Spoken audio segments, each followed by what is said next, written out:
prophecy. Ano po, so meron po tayong pina-follow na principle, ano po, so as an apostle in front of you people of God, I'm not a prophet. Huwag niyo po akong, baka po mamaya magkamali po kayo ng addressing, hindi po ako prophet, okay? I'm just a workers of the Lord, an apostle, ano po, that will help you in prophetic, ano po. So kaya kung mapapansin po ninyo, more on kasi ng mga prophets in our times today, ang kanilang work is can I prophesy, or the Lord says this, the Lord says that. Pero pardon me people of God, hindi tayo ganon, because we are called as an apostle, ano po, kaya more on governing, more on principle, more on patterns, yung ating pong, or yung aking itinuturo sa inyo. Kasi I want you, everyone to learn. Sabi ko nga kay Sis Beb, no nag-usap kami last time, I think it's Saturday ata yun. Hindi pala, nung nakaraang araw lang. Ano po, praise the Lord. Sabi ko nga sa kanya, napaka-bless po ninyo sapagkat kayo po yung kauna-unahang ministry na akin pong tinuruan talaga ng as in literal na tinuruan ng prophetic. Kasi before, yung akin pong mga kasama sa WTJR, alam nila yan. Ang lagi ko lang sagot pag tinatanong nila, paano to pass gawin? Hindi ko alam. Wala akong alam or wala akong idea about dyan. Kaya pinagpala po kayo. Ano po, hallelujah. So I am going to share the as method of prophecy in you people of God. Kasi gusto ko na yung prophetic sa buhay po ninyo ay mas lalong lumago at mas lalong mapalago. Ano po, hindi kasi usapan dito yung nakikita natin. Pwede kasing lahat tayo nakakakita. Pwedeng lahat tayo may vision, lahat tayo merong goal, lahat tayo meron tayong pinupursue or may ini-aim. Ano po, but I want you to be strengthened. Mahirap kasi na tayo po ay madala ng gift. Alam niyo po, maraming mga people, maraming prophetic people ngayon, bumabagsak sila because they rely on their gift. They rely not on the foundation, they rely on their gifts. Nakarely sila sa gift, nakarely sa nakikita, nakarely sa panaginip. Ano po, na even the Bible reminded us na hindi naman lahat ng panaginip natin po ay a word of the Lord or sinabi ni Lord. Because sabi doon, kung tayo po ay maraming mga isipin sa buhay, ay maaari pong yun ang resulta ng ating panaginip. Kanina nga I was watching clips of Prophet Lobe Elias, at sabi niya nga doon na hindi naman porket nakita mo daw na ang isang man of God ay bumabagsak, sa iyong panaginip, ayun na talaga yung meaning. Maaring pinapakita sa iyo ng Panginoon yung reflection ng iyong sarili bilang ikaw ay worker ng Panginoon, napabagsak na ang iyong spiritual. Pero ang gagawin natin dahil nakita natin, ay si Pastor Carl yun nasa paniginip ko, bumagsak daw siya. Literal ang ating sasabihin, ay Pastor Carl, the Lord is saying to you, I wanna rebuke you, I wanna correct you. Come on people of God, hindi gagamit ang Panginoon ng magko-correct na nanggaling sa baba. Tandaan niyo po yan, ang correction ng gagaling sa taas. Diba po, pwede po ba na mag-correct doon sa mga pwede po ba in our times, in our modern times, people of God, pwede po bang mag-correct doon sa mga makasalanan ay yung mga taong civilian, hindi po ba't in authority? So gagamit ang Panginoon ng in authority to correct authority. Lagi niyo po yung tandaan. God cannot correct authority without authority. God will correct authority with somebody that has authority as well. Nagigets po natin? Tama na yung natin, tama na yung mga tama na yung disobedient natin kay Lord. Marami sa atin, we are disobeying the Lord because we are breaking the principle. Ito kasi napanaginipan ko, Pastor Carl, ito kasi na-prophesy ko Stop, look, and listen, people of God. Let us learn this as method of prophecy. Hallelujah. So pag sinabing as, sinabi dito, say something in order to obtain an answer or some information. Kapag ka daw po tayo nag-ask or nagtanong, ito raw po ay something na nag-o-obtain ng answer. Di ba po, parang like for example, pagtapos ng prophetic night na ito, may mga nagtatanong. So bakit nga po ba sila nagtatanong? It is for them to ask or need answer. Maaring naguguluhan sila kung bakit nag-a-ask sila ng information pa or ng more information para makatulong sa kanila in prophesying. Dahil to be honest with you people of God, ang prophetic po talaga magulo yan. Magulo ang prophecy, magulo ang prophetic. May mga tao kasi na because they are overconfident pero hindi naman sila inilagay ng Panginoon doon or not gifted. Minsan ay may nakita lang tayo, may napanaginipan lang tayong ganito. Hindi na natin iniaas. Lagi natin sinasabi, sabi ng Panginoon ganito na agad. Hallelujah. May mga tao pa nga siguro na nagtitingin pa sila or nag-aas pa sila ng signs. Alam nyo, huwag kayong mag-aas ng signs. Because asking signs can be decisive. Ano po? Pwede pong makadeceive yung mga asking ng signs. Lord, kapag umulan ngayon, magtuturo kapag umambon ngayon, magtuturo ako bukas. Pero kapag hindi ako magtuturo bukas. That is decisive, people of God. Huwag tayong mag-rely doon. Don't rely on that, people of God.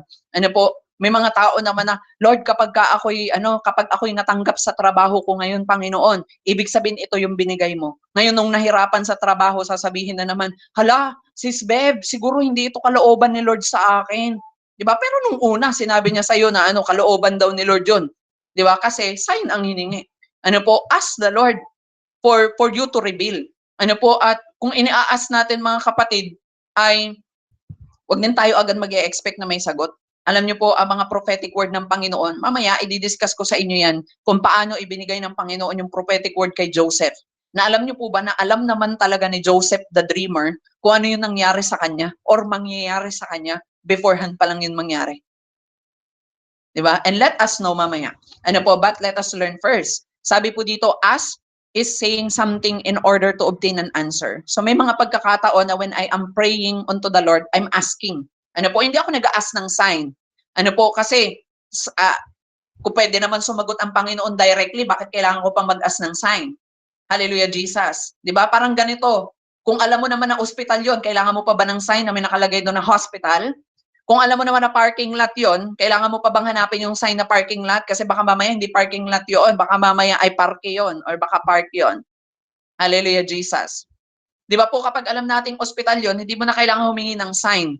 Ano po, and that is what I am telling you, people of God, na mas maganda yung accuracy or mas maganda yung accurate kayo for you to be able na kapag nag-ask ka ng question sa Panginoon, gusto kasi ni Lord is specific. Ano po, ay sabi ng Panginoon, when you ask, and it will be given. Ano po, ask and it will be given. Ito ay ibinibigay ni Lord. So kapag magtatanong tayo kay Lord, be specific. Ano po, maging specific kayo sa ina-ask ninyong question kay Lord. Halimbawa, you are asking for something, ano po, like for example, this past few days, may mga bagay na itinatanong ako kay Lord. And sabi ko, Lord, I ask you, Panginoon, Lord, to reveal the hidden things of this person. Ano, specific, papangalanan ko, Lord, itong tao na to, Panginoon, sabihin mo sa akin, or I'm asking, Lord, kung ano po ba yung dapat kong malaman sa tao na to. Ano po, and here it comes, ano po, na darating or yung panahon, ano po, na along these days, magugulat na lang ako, may mga tao na biglang lalapit sa akin, hindi ko naman tinatanong, tapos sasabihin nila, alam mo ba, Pastor Carl, yung tao na to, na which is magugulat ako na, Lord, prayer ko yun to ask something about this person, tapos biglang may lalapit sa akin. Not because I asked them, but because the Lord led them to me. Nagigets po ninyo? Ano po? So, don't ask for signs. Ano? Pasensya na po mga kapatid, kung marami sa atin, ginagamit pa rin natin yan, na Lord, bigyan mo po ako ng sign. Diba? Alam nyo, kung kayo po'y confident na kayo prophetic, kung kayo confident na kayo kinakausap ni Lord, specific pong i-ask sa Panginoon.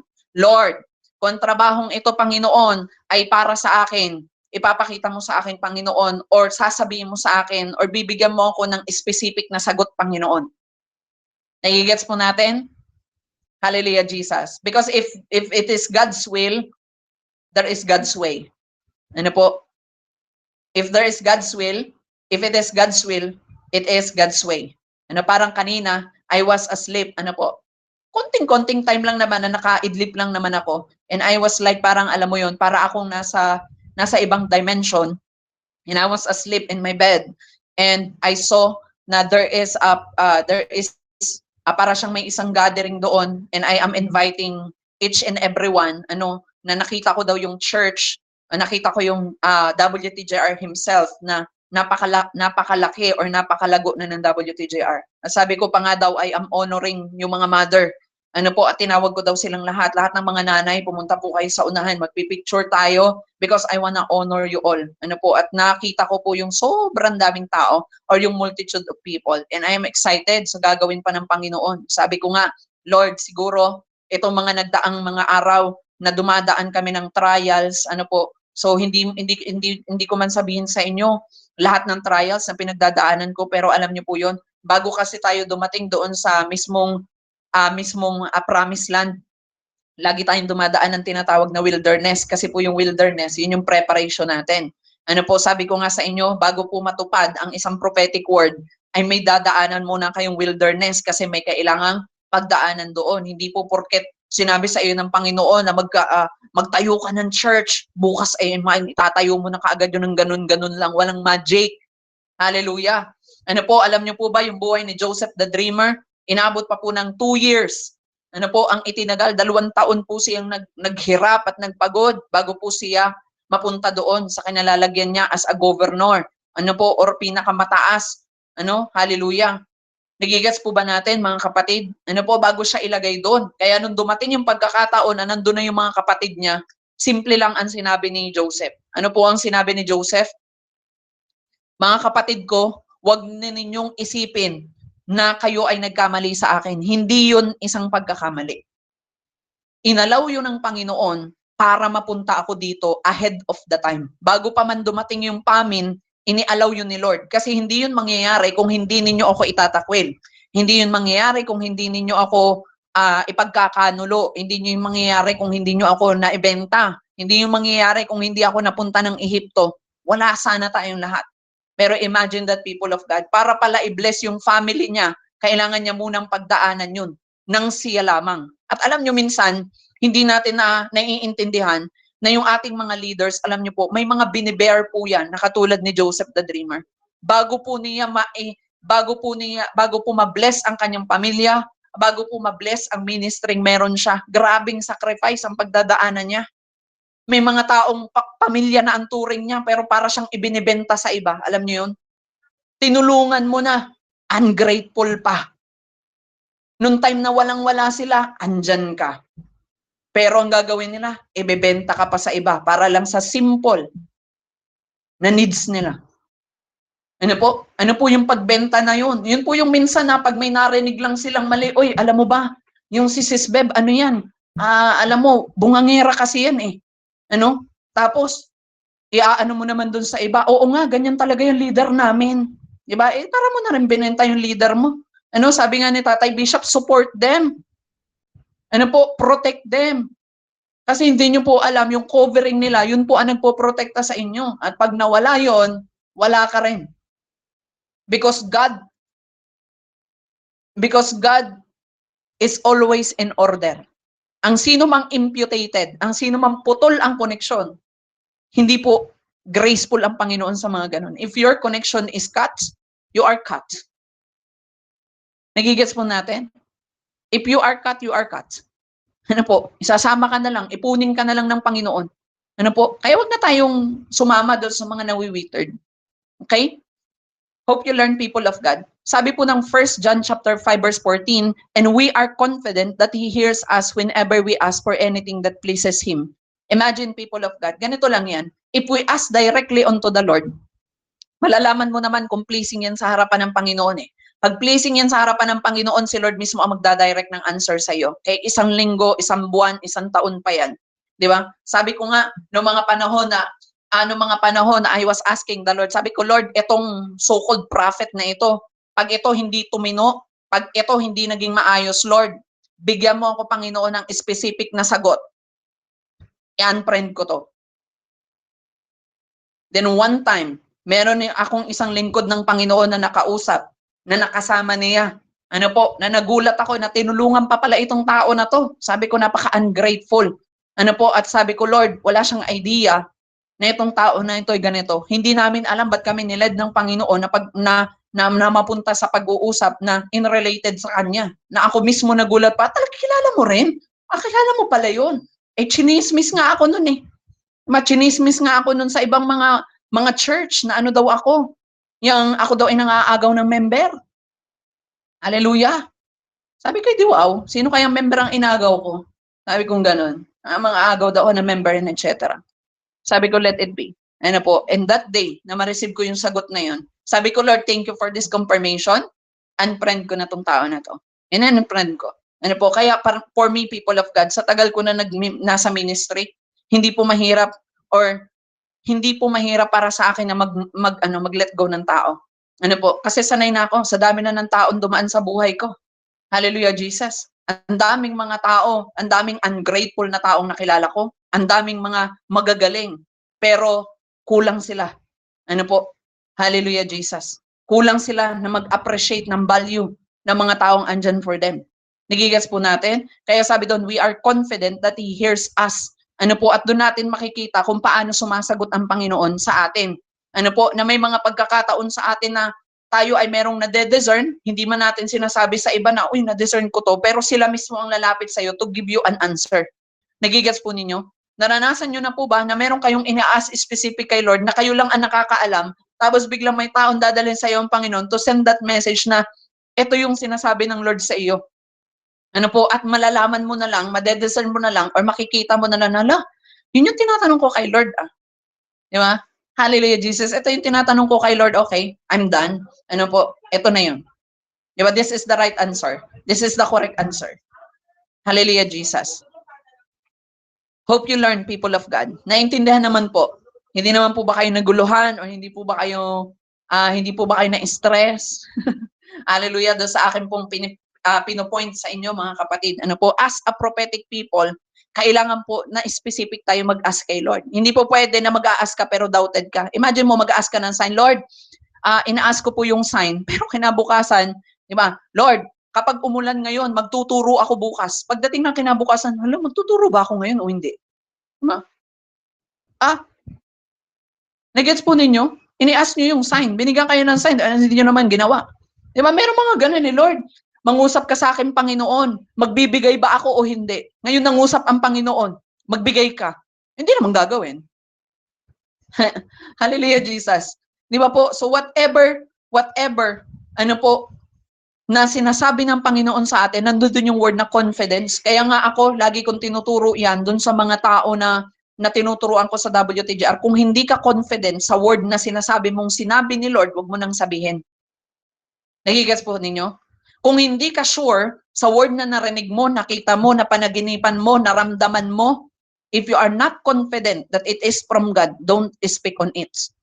It will bring conflict. It will bring chaos rather than bringing revival, transformation, or clarity. Nagigets po ninyo? Because whatever you release, it is dependent on your faith. Ano, sabi ng Bible, kapag iyon po ay nabasa po ninyo, ang sabi po ng Biblia, kapag nagre-release daw tayo ng prophetic, yun daw po ay pananampalataya ang nire-release natin. So kung ikaw unconfident ka, doon sa sasabihin mo or doon sa word na binigay sa iyo ng Panginoon, ay minsan, lalo na kung sa akin kayo magre-release ng prophetic, may challenge ako palagi sa mga ganyan. Ano, kaya nga ang challenge ko sa mga member ko na nagpa-prophesy, ano sinasabi ko? Prophesy to me. Prophesy to me. Tapos minsan, sasabihin nila, ano, magpa-prophesy kay Papa, kakatakot. Ano, sabi, hindi, that is a challenge. Prophesy to me. If you can prophesy to me, then you cannot be intimidated. Kung sa akin pa lang, leader mo na ako, intimidated ka na. Paano pa kaya pag ibang tao? Paano kung subukin ka din nila? Yun na lang ang sasabihin mo. Yun ang sinabi ni Lord yung kasi ang nakita ko di ba? Wala kang solid evidence. Kailangan natin na maging confident ka. Di ba? Dapat meron kang solid evidence. May instruction, may basis na ibinibigay. Nagigets po natin? Kaya sabi dito, as we are confident that He hears us whenever we ask for anything that pleases Him. Ano po? So as a person, as a lingkod ng Panginoon, na isinet apart, ano po, inordain, inappoint, inilagay ng Panginoon bilang isang tagapanguna, ano po, I am very confident that I hear the Lord. I am very confident that I heard the voice of the Holy Spirit. Kasi yung nagsasalita sa akin, yung Holy Spirit na kilala ko, hindi nagkamali kailanman sa buhay ko. Nagigets po ninyo? Hindi siya nagkamali sa buhay ko, mga kapatid. Diba, whatever I have today, it is a product of prophecy. It is a fulfillment of prophetic. Diba, itong WTJR na ito na nakikita nyo ngayon, it is a product, it is a fulfillment of what God prophesied to me in the year 2024. Focus on WTJR. I will make you fruitful. Hindi ba't naging fruitful naman ang WTJR for this long run? Nasabi nga nila for over 2 years, nakaka-amaze. ang ginawa ng Panginoon sa Walk in the Jesus Road Ministry. And I believe God can also hear you. Naniniwala ako na bawat isa sa atin naririnig kayo ni Lord. Pinapakinggan kayo ng Panginoon. Pero yun nga lang. Always remember this, what pleases to God, yun lang yung sasagutin niya. What pleases to God, yun lang yung sasagutin niya. Ngayon, if you are asking something unto the Lord, pero walang answer, maaring hindi nakaka-please sa Panginoon, maaring wait ka lang anak, maaring mamaya na yan, or maaring bukas na yan anak. Nagigets po natin mga kapatid. Hallelujah, Jesus. Praise the Lord. So sabi po dito, number 1, dun sa ASK method, number 1 is letter A. So always remember this, people of God, number 1 is attitude. The main aim of our walk in the Lord is not maraming tao, not malaking grupo. Our aim is our attitude, people of God. Be Christ-like. Alam nyo, sabi dito, you know God's people, your attitude defines your spiritual altitude. Alam nyo yung mga taong ma-attitude, di ba? Doon mo makikita yung altitude nila eh. Kung gaano na ba sila kataas doon sa spiritual realm. The more na, sabi ng Bible, the more na ang isang tao ay mas silent, don't be quick to judge them. The more na mas silent yung tao na yun, hindi mo alam na yung altitude, or yung pag sinabing altitude, ito yung heights niya sa spiritual, baka magulat ka, mas matalino pa siya. Sabi ng Proverbs na the silent people are the wisest people. Pero ang isang foolish, kung siya'y mananahimik at mag-o-observe lamang, ay pwedeng sabihin na siya po ay isang matalino rin. Kahit wala naman talaga siyang alam. Nagigets po ninyo? Kaya alam nyo po, meron akong isang issue-share sa inyo. Alam nyo mga kapatid, the easiest way to discern people is by their talkings. The easiest way to discern people is by their talking, not by their walking. Hindi sa lakad nila. Huwag niyong tingnan yung lakad nila. Lahat tayo may sablay sa paglalakad. May piki, may kaliwa, may... Nagigets po ninyo? Yung walk natin sa Panginoon, ganun eh. Di ba? Pero tingnan mo yung talking nila mga kapatid. Di ba? May mga tao na walang alam, kaunti pa lang yung alam, ang daming nasasabi. Ang daming sinasabi. Minsan, mas marami pang sinasabi doon sa mga totoong may mga wisdom. Mas marami pang sinasabi doon sa mga totoong may alam. Alam niyo po, the easiest way to discern the people is by their talking. Alam niyo, one time meron akong nasubukan na ganyan. Lagi niyang sinasabi sa amin, ito secular people ito. Lagi niyang sinasabi sa amin na, alam mo, Pastor Carl, ako dati, mambabarang ako dati. Sabi ko, talaga ba? Ngayon, ako, silent lang ako, nag-o-observe lang ako sa kanya, tapos sabi ko sa kanya, alam mo ba yung, may idea ka dun sa May idea ka dun sa tinatawag na impernales? Sabi niya, ano yun, Pastor Carl? Sabi ko, wala, never mind. Sabi ko, mambabarang ka, hindi mo alam impernales? Hallelujah, Jesus. Sabi ko, wala kang idea na yung impernales, yun yung pinakamataas na antas ng mambabarang. Na kaya niya mag-command ng mga insekto, mga bulate, or kung ano man. Ang ginagawa nila tuwing yung tinatawag nating mahal na araw, yung kabilugan ng buwan, tumatakbo sila ng 12:00 ng gabi doon sa kagubatan, at lahat ng mga hayop na dumikit sa kanila, lamok, langaw, bangaw, tipaklong, etc., lahat ng dumikit sa kanilang katawan na nilagyan nila ng langis, kaya nila yung utusan, kaya nilang ikuman para pumatay, para manira, para wasakin ka. Ang mga mambabarang ay meron din pong iba't ibang klase ng kanilang antas ng kapangyarihan. Merong mga mambabarang na gumagamit ng tubig. Merong mga mambabarang na gumagamit ng insekto. Hindi porket insekto yung ginagamit, nabarang yan. Alam nyo, may mga mambabarang na gumagamit ng tubig dagat. Kaya may mga pagkakataon na may mga tao na kapag nilagyan nila ng orasyon o kanila pong nilagyan ng curse, kapag po tumataog ang dagat, lumalaki yung tiyan nila. At kapag naglo-low tide, lumiliit din yung tiyan nila. Nagigets po ninyo?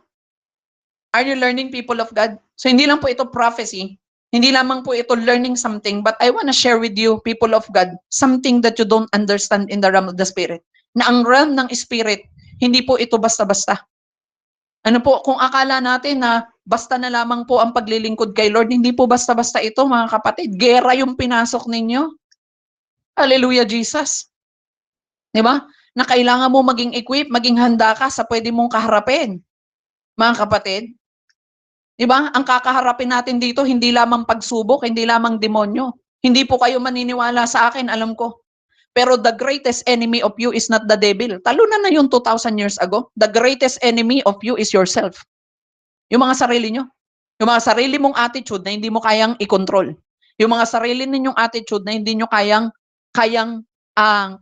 i-manipulate. Hindi nyo kayang i-possess. Nagigets po natin? Kaya sabi dyan, you know what, God's people, your attitude defines your altitude. Hallelujah, Jesus.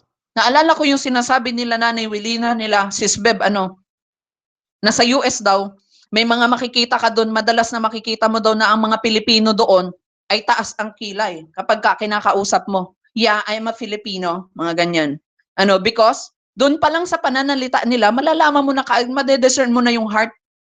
Madediscern mo na kaagad yung intention nila. Di ba? Kung minsan pa nga, kung sino pa yung pinaka masungit at pinakataas kilay or proud na sabihin sila ay nasa ibang bansa, sila pa nga yung mga sila pa nga yung mga basura, yung mga ugali. Sila pa nga minsan yung hindi mayayaman. Sila pa nga minsan yung wala naman talaga. Nakadepende lang kay AFAM. Nagigets po ninyo? Kaya ganun din sa spiritual, po yung ating attitude, dinidefine nun yung altitude natin. Alam niyo po mga kapatid, minsan ay mahirap makipag-deal dun sa mga tao na masyadong silent or masyadong tahimik. Kasi bakit? Hindi natin alam kung ano yung altitude niya. Baka mamaya pinagmamayabangan natin, pinagmamalakihan natin, pero mas mataas pa pala yung level ng spiritual nila kaysa sa atin. Because their attitude is to absorb. Nagigets po ninyo? To absorb something.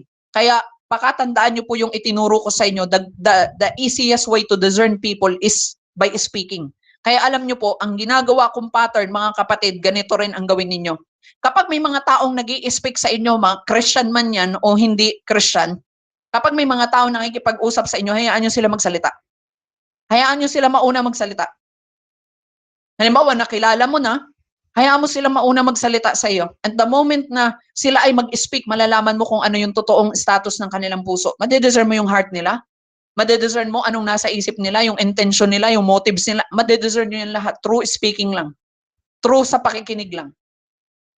Kaya may mga pagkakataon na lagi akong nakikinig lamang doon sa mga taong kausap ko because I wanna discern first. Ito ba ay mapapagkatiwalaan ang sasabihin ko? Baka mamaya na ikwento ko sa kanya tapos ikinuwento na sa iba, patay na. Di ba? Na-chismis na. Nagigets po ninyo? Because not all people that are with you are helpful to you. Nagigets natin, not all people that is with you is helpful to you. Hindi lahat ng taong na malapit sa iyo ay magiging katulungan mo. Hindi helpful. Kaya isa sa mga bagay na itinuro sa akin ng aking mother church, sabi ng aking pastora sabi niya, Pastor Carl, sa 19 years ng pagsaserve ko sa Panginoon, isa lamang ang aking natutunan. Kapag ikaw ay isang church leader, dapat maglagay ka ng at least 3 elder na pinagkakatiwalaan mo. Yung pinaka-trustworthy sa lahat. Yung kapag may na-share ka, negative man o positive, hindi sila maggagatong. Nandun sila para magbigay linaw, magbigay enlightenment, at hindi ka i-chismis. Baka mamaya, yung alam mong pinagkakatiwalaan mo, chismosa pala malala. Di ba? Yung akala mo ay maamong tupa, ahas pala. Anaconda. Hallelujah, Jesus. So natuto po tayo. And attitude is the first thing na kailangan nating malaman or matutunan when it comes to prophecy. Alam nyo, bago po ninyo i-desire ang prophecy, i-desire nyo muna yung attitude ninyo na maayos. Kasi kapag po ang heart ay defiled, ang prophecy defiled. Hindi ko sinabing hindi siya nanggaling kay Lord, yung prophecy. Hindi ko sinabi na yung gift mo ay hindi nanggaling kay Lord. Pero pag ang heart mo defiled, yari ka. everything that you see, it is defiled. Ano po? Alam niyo po, in the word of the Lord, if I'm not mistaken, ang tingin ko ay sa Deuteronomy ata yun, na sinasabi doon, ano po, na hindi ka pwedeng magtanim ng magkakaibang buto sa iisang taniman. Sa mga nakaranas po ng pagpa-farm dito, hindi po tayo pwedeng magtanim ng pakwan, ng kalabasa, at ng upo sa iisang lugar lamang. Magtatalo-talo yan. Magpupuluputan yan. May mamamatay at may mamamatay doon sa mga itinanim mo. Kailangan yung kalabasa ay sa kalabasa, yung upo ay sa upo, yung mangga ay sa mangga, yung kalamansi ay sa kalamansi, yung talong ay sa talong, at yung kamatis ay sa kamatis. Because what? It will be defiled. Nagigets po natin? Or nagigets po ninyo mga kapatid? Ano po? Your attitude defines your spiritual altitude. Minsan sa attitude natin, doon natin malalaman kung meron bang maipagyayabang itong tao na to. Ano mo, sometimes the most observant, the most silent people is the most wisest people. Hallelujah, Jesus. Kaya hindi ako fan ng mga tao na alam mo yung pagdating sa lahat ng alam nila ay masyadong maboka sa lahat ng nalalaman nila. 'Di ba kaya nga nung yung itinetestify ko sa inyo na nakilala ko na ang boka-boka niya talagang siya daw ay meron daw siyang libro, may pinamana daw sa kanyang medalyon, blah blah blah and so on. One time may dala-dala siyang medalyon na ganun. Hallelujah, Jesus. Sabi ko itong medalyon, itong dala-dala mong parang batang lalaki or parang ninyo na maliit na ito. Alam mo ba kung para saan ito or ano ang nire-represent nito? Sabi niya, hindi po, Pastor Carl, napulot ko lang yan eh. Di ba, imagine niyo po, masyado siyang maingay na siya raw po ay mambabarang, siya daw po ay ganito. Pero ang totoo, wala naman talaga siyang alam. Hallelujah. Ano po? Kaya hindi ko siya dinidil, yung tao na yun. Sabi ko, Lord, ba mong papapala dito? Puro lang yabang. Pero wala namang alam. Kasi nung tinanong ko siya, sabi ko, ano ba ito? Kasi kung kayo po ay nakakita na nung maliit na ninyo, ano po yun, para siyang tanso, nahugis po siya ng isang bata na nakalabas po yung kanyang ari. Yung ganong klase ng parang medalyon, meron pong ang tawag po doon ay, yung po ay nag-a-attract ng lust. Nagigets po ninyo? Yung po ay nag-a-attract ng lust. Ang tawag po nila doon ay yung anting daw sa babae or parang charm. Na nagdadala ng charisma. Kaya may mga lalaki na may mga ganun silang ginagamit. Or may mga ganun sila, mga dala-dala. Yung parang maliit na parang bata na nakalabas yung ari. Hallelujah. Legit yun. Hallelujah, Jesus. And I have all that idea because yung aking mga lolo ay mga mag-aanting. Kaya dati lang, may ganyan po ang tatay ko. Legit yun. Di ba? Sabi ko sa inyo, no? That is a spirit of lust. Akala nila charm yan. Madali silang magustuhan ng babae. Pero ang totoo, yun po ay nag-a-attract ng lust. At kapag meron ka nun, you are trading yourself onto lust. You are trading your soul onto the spirit of lust. Nagigets po ninyo? Kaya nung mga time na yun, sabi ko, sabi ko sa kanya, bakit meron kang ganyan? Sabi ko, alam mo ba ang ibig sabihin niyan? Di ba? Sabi niya, hindi po, pastor. Sabi ko, tapon mo na yan. Hindi mo kako kailangan yan. Kasi, hindi maganda yung pinipresent na yan or nire-represent niyan. Hallelujah, Jesus.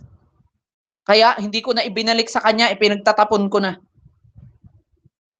Totoo po yan. Meron po dati na nasanla, Hallelujah, Jesus. Dati nasanla sa akin na parang yari sa tanso, bold siya. Yan. Totoo po yan. Ano po yan? Yan po ay sinasabi nilang parang charm or anting-anting or whatsoever that will attract lust. That will attract lust. People of God. Legit po yun. Kaya kung meron po kayo nakikita niyan sa mga bahay-bahay ninyo, ipag-aalis nyo na yan, itapon nyo yan because that is an open door to the spirit of lust to come and enter in your life. Alam niyo po ba na even po yung mga pocketbooks na may mga romance, that is an open door to the enemy.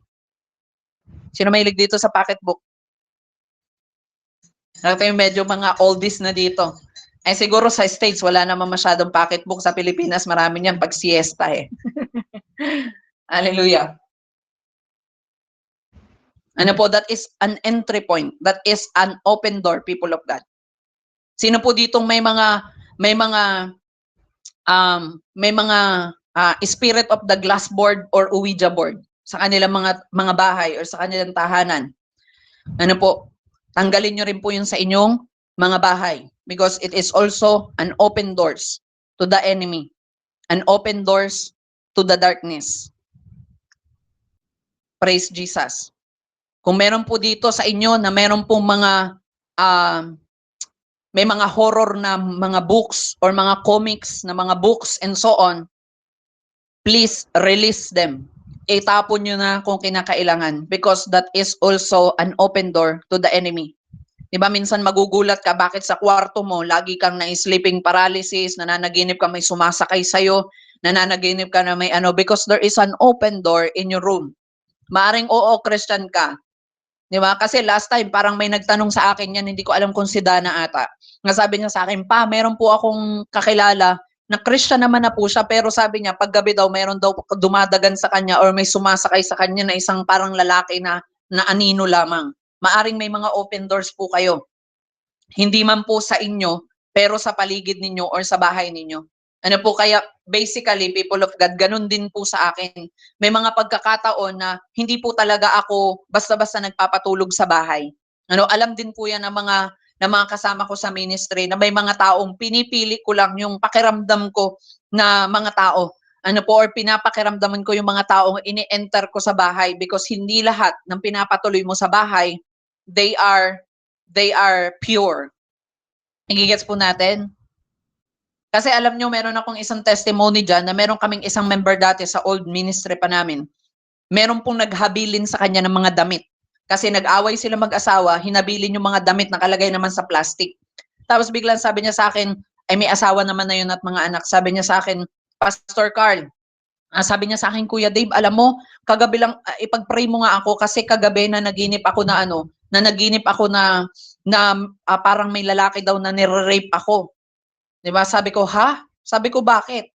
And then, I am praying to the Lord habang kausap ko siya. Sabi ko, Lord, ano po ba ang nais mong sabihin sa kanya? Nandun na pumapasok yung tinatawag na asking specific things. Sabi ko, Lord, I ask you, Lord, reveal to me kung ano yung trouble nitong tao na to. And then nag-flash sa mind ko, napakalinaw ng word na yon. Sabi niya sa akin, or ang word sa akin ng Lord, is may mga gamit doon na hindi kanila. Sabi ko, maitanong ko lang sa'yo, sabi ko, ate, maitanong ko lamang sa'yo, may mga gamit ba dyan na may mga inihabilin ba na gamit dyan sa inyong bahay? Kung merong mga gamit dyan na hindi sa inyo, please pakilabas. Kasi entry point yan ng kaaway. Tapos biglang sabi niya sa akin, hala Kuya Dave, oo, alam mo ba may nagabilin dito kagabi lang. Siguro ibabalik ko na ito or sasabihin ko sa kanya na sa iba na lang niya ihabilin. Sabi ko, yes, that is exactly. Alam niyo mga kapatid, sino dito mahilig sa ukay? Sino dito mahilig sa ukay? Mga kapatid, kapag kayo mahilig kayo sa ukay, please lamang ipanalangin nyo.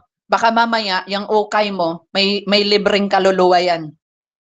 Baka mamaya may libreng espiritu na yan na hindi nyo alam. Because hindi nyo alam kung sino yung unang mga nagmay-ari or unang gumamit niyan. Mamaya, yung inuukay mo na yan, galing pala yan sa sementeryo or galing sa patay, it will also an open door to the enemy na hindi nyo alam. I'm not against, kaya nga sabi ko sa inyo, ipanalangin nyo, ipag-pray ninyo. Kaya alam nyo, everything na pumapasok sa bahay namin, ipinapanalangin ko yan lahat. Unan, kumot, may nagbigay sa akin ng halimbawa may nagbigay sa akin ng rice cooker, pagpe-pray ko yan, anoin ko yan, Father, in Jesus name, every spirit that is attached, baka yung pinanggalingan nito, nag-aaway sila palagi, di ba? Kasi naranasan namin yan, may nagbigay sa amin dati, binigay ng tita ko yung salamin, laging kagulo sa bahay namin, laging divided, sabi ko, walang iyang salamin ka, binasag ko. Kaya po kung mapapansin ninyo, kapag pumunta kayo sa bahay ni Pastor Carl, wala kayong makikitang salamin. Because I hate mirror. Because mirror is dimensional. Ano po? Tapos kung nasan yung harap ng salamin, doon pa kayo makikipag-away. Di ba? O kaya naman, nasa harap ka ng salamin, mag-aano ka doon, tapos puro insecurity yung insecure ka. Di ba? Tapos yung mga kwarto ninyo na malalaki yung salamin, may mga aparador ka doon, nakitang-kita kayo. Kitang-kita kayo doon sa salamin, hindi nyo alam, it attracts. The enemy is trying to access every open doors in your life. Kaya importante po 'yon. Hallelujah, Jesus. Nagigets po ninyo mga kapatid? Ano po? So na-share ko na rin sa inyo itong mga bagay na ito. I do believe na ito po ay kailangan ninyo or kailangan ng bawat isa sa atin for you to be able na yung prophecy po ninyo hindi po interrupted. Para yung prophetic mo hindi interrupted, hindi yung naibigay naman na sa iyo yung word pero maya-maya biglang wala na naginip po ako may humahabol po sa akin. O bakit kayo nahabol? Hindi ko alam. 'Di ba? Yung humahabol na yun sa iyo yung mga espiritu ng nakaraan na gustong magbalik sa iyo sa nakaraan din. Nagigets po ninyo? Kung marami po sa inyo yung nananaginip na may mga taong humahabol sa inyo, may mga lalaking humahabol sa inyo na parang may masamang gagawin sa inyo, that is demons trying to snatch you from your future. Gusto niya na nandun ka lang sa nakaraan mo. Gusto niya minamanipulate ka niya kaya hinahabol ka nila kahit saan ka man punta. Kahit saan ka man nandoon lupalop. Nagigets po ninyo? Kaya be aware, people of God. Hindi naman sa pagiging OA, pero kailangan po ay maging aware ka din even sa paligid mo because it affects your spiritual sights. Nagigets po natin? Maaapektuhan din yung spiritual sight mo. Ganon din po kung ano ang pinifed ninyo sa mga mata ninyo. Pag ang pinifed mo sa mata mo ay lust, pag ang pinifed mo sa mata mo ay fear, pag ang pinifed mo sa mata mo ay judgment, mahilig ka man judge ng mga tao, yun yung madalas mo nakikita. Pansinin nyo, maraming mga tao, lagi negative ang nakikita. Kasi bakit? Yun yung nafe-feed nila eh. Mahilig sila manood ng Facebook. Tapos galit na galit dun sa congressman. Wala ka na magagawa. Kurakot nga eh. Diba? Sa magalit ka dyan. Sa mag-judge ka dyan. Wala ka na magagawa dyan. Nagigets po natin? So we need to understand na ingatan nyo rin po ang inyong mga mata. Ano po, ako na po ang nagsasabi sa inyo. Diba? Magkaroon po kayo ng discipline. Maging parte na ng attitude ninyo, yung tinatawag na self-control. Hindi po lahat ng masarap tingnan ay kailangang i-welcome. Hallelujah, Jesus. May mga pagkakataon na kailangan mo pong magkaroon ng boundary sa lahat ng mga bagay na iyong nakikita or tinitignan. Ano po? Because your eyes is the window of your spiritual or your spirit. Your eyes is the window of your spirit. At ano man yung pinifed mo sa mga mata mo, yun yung na-fed mo sa spirit mo. Nagigets po natin? Kaya kung ikaw nagbababad ka ng 8 oras sa Facebook, yan yung pinifed mo sa spirit mo. Tapos yung prayer mo 15 minutes, aray mo, pakak. 'Di ba? Magbasa ka ng Bible, wala pang 5 minutes. O sis Beb, ito na yung akin devotion. Nakapag-devotion na ako, wala pang 5 minutes. Pero sa YouTube, nanonood ka ng YouTube, nanonood ka ng paborito mong K-drama. Yun yung pinifed mo sa spirit mo, mga kapatid. And that is the reason why na importante po yung ipinifed natin sa ating mga mata. Kaya nga sabi ng Panginoon na walk by faith and not by sight. Ano po, huwag tayo mag-rely dun sa ating mga nakikita because whatever we fed into our eyes, it will lead us into the altitude of us in the spiritual realm. Ano po, nawa po ay nakuha ninyo. Nawa po ay may natutunan kayo. Lagi niyo po itong tandaan, be filled with 80% of knowing yourself and be Christ-like attitude and only place 10% of knowledge and 10% of your skills. 'Di ba? Mas lamang po yung attitude, mga kapatid. Kapag kinumpute niyo po ito, dapat 80% ng buhay mo ay dapat kilala mo yung sarili mo. Gaano karami sa inyo na kilala niyo yung sarili niyo? Kilala mo or alam mo kung kailan ka nagagalit ka na, para alam mo kung kailan mo kokontrolin yung sarili mo. Alam mo kung kailan ka magse-set ng self-control. Hindi yung tatanungin mo si pastor, "Pastor, ano pong nakikita nyo sa akin? Baka po mamaya mali na yung ginagawa ko." Tingnan mo yung sarili mo, be. May mata ka. May pakiramdam ka. Ano po?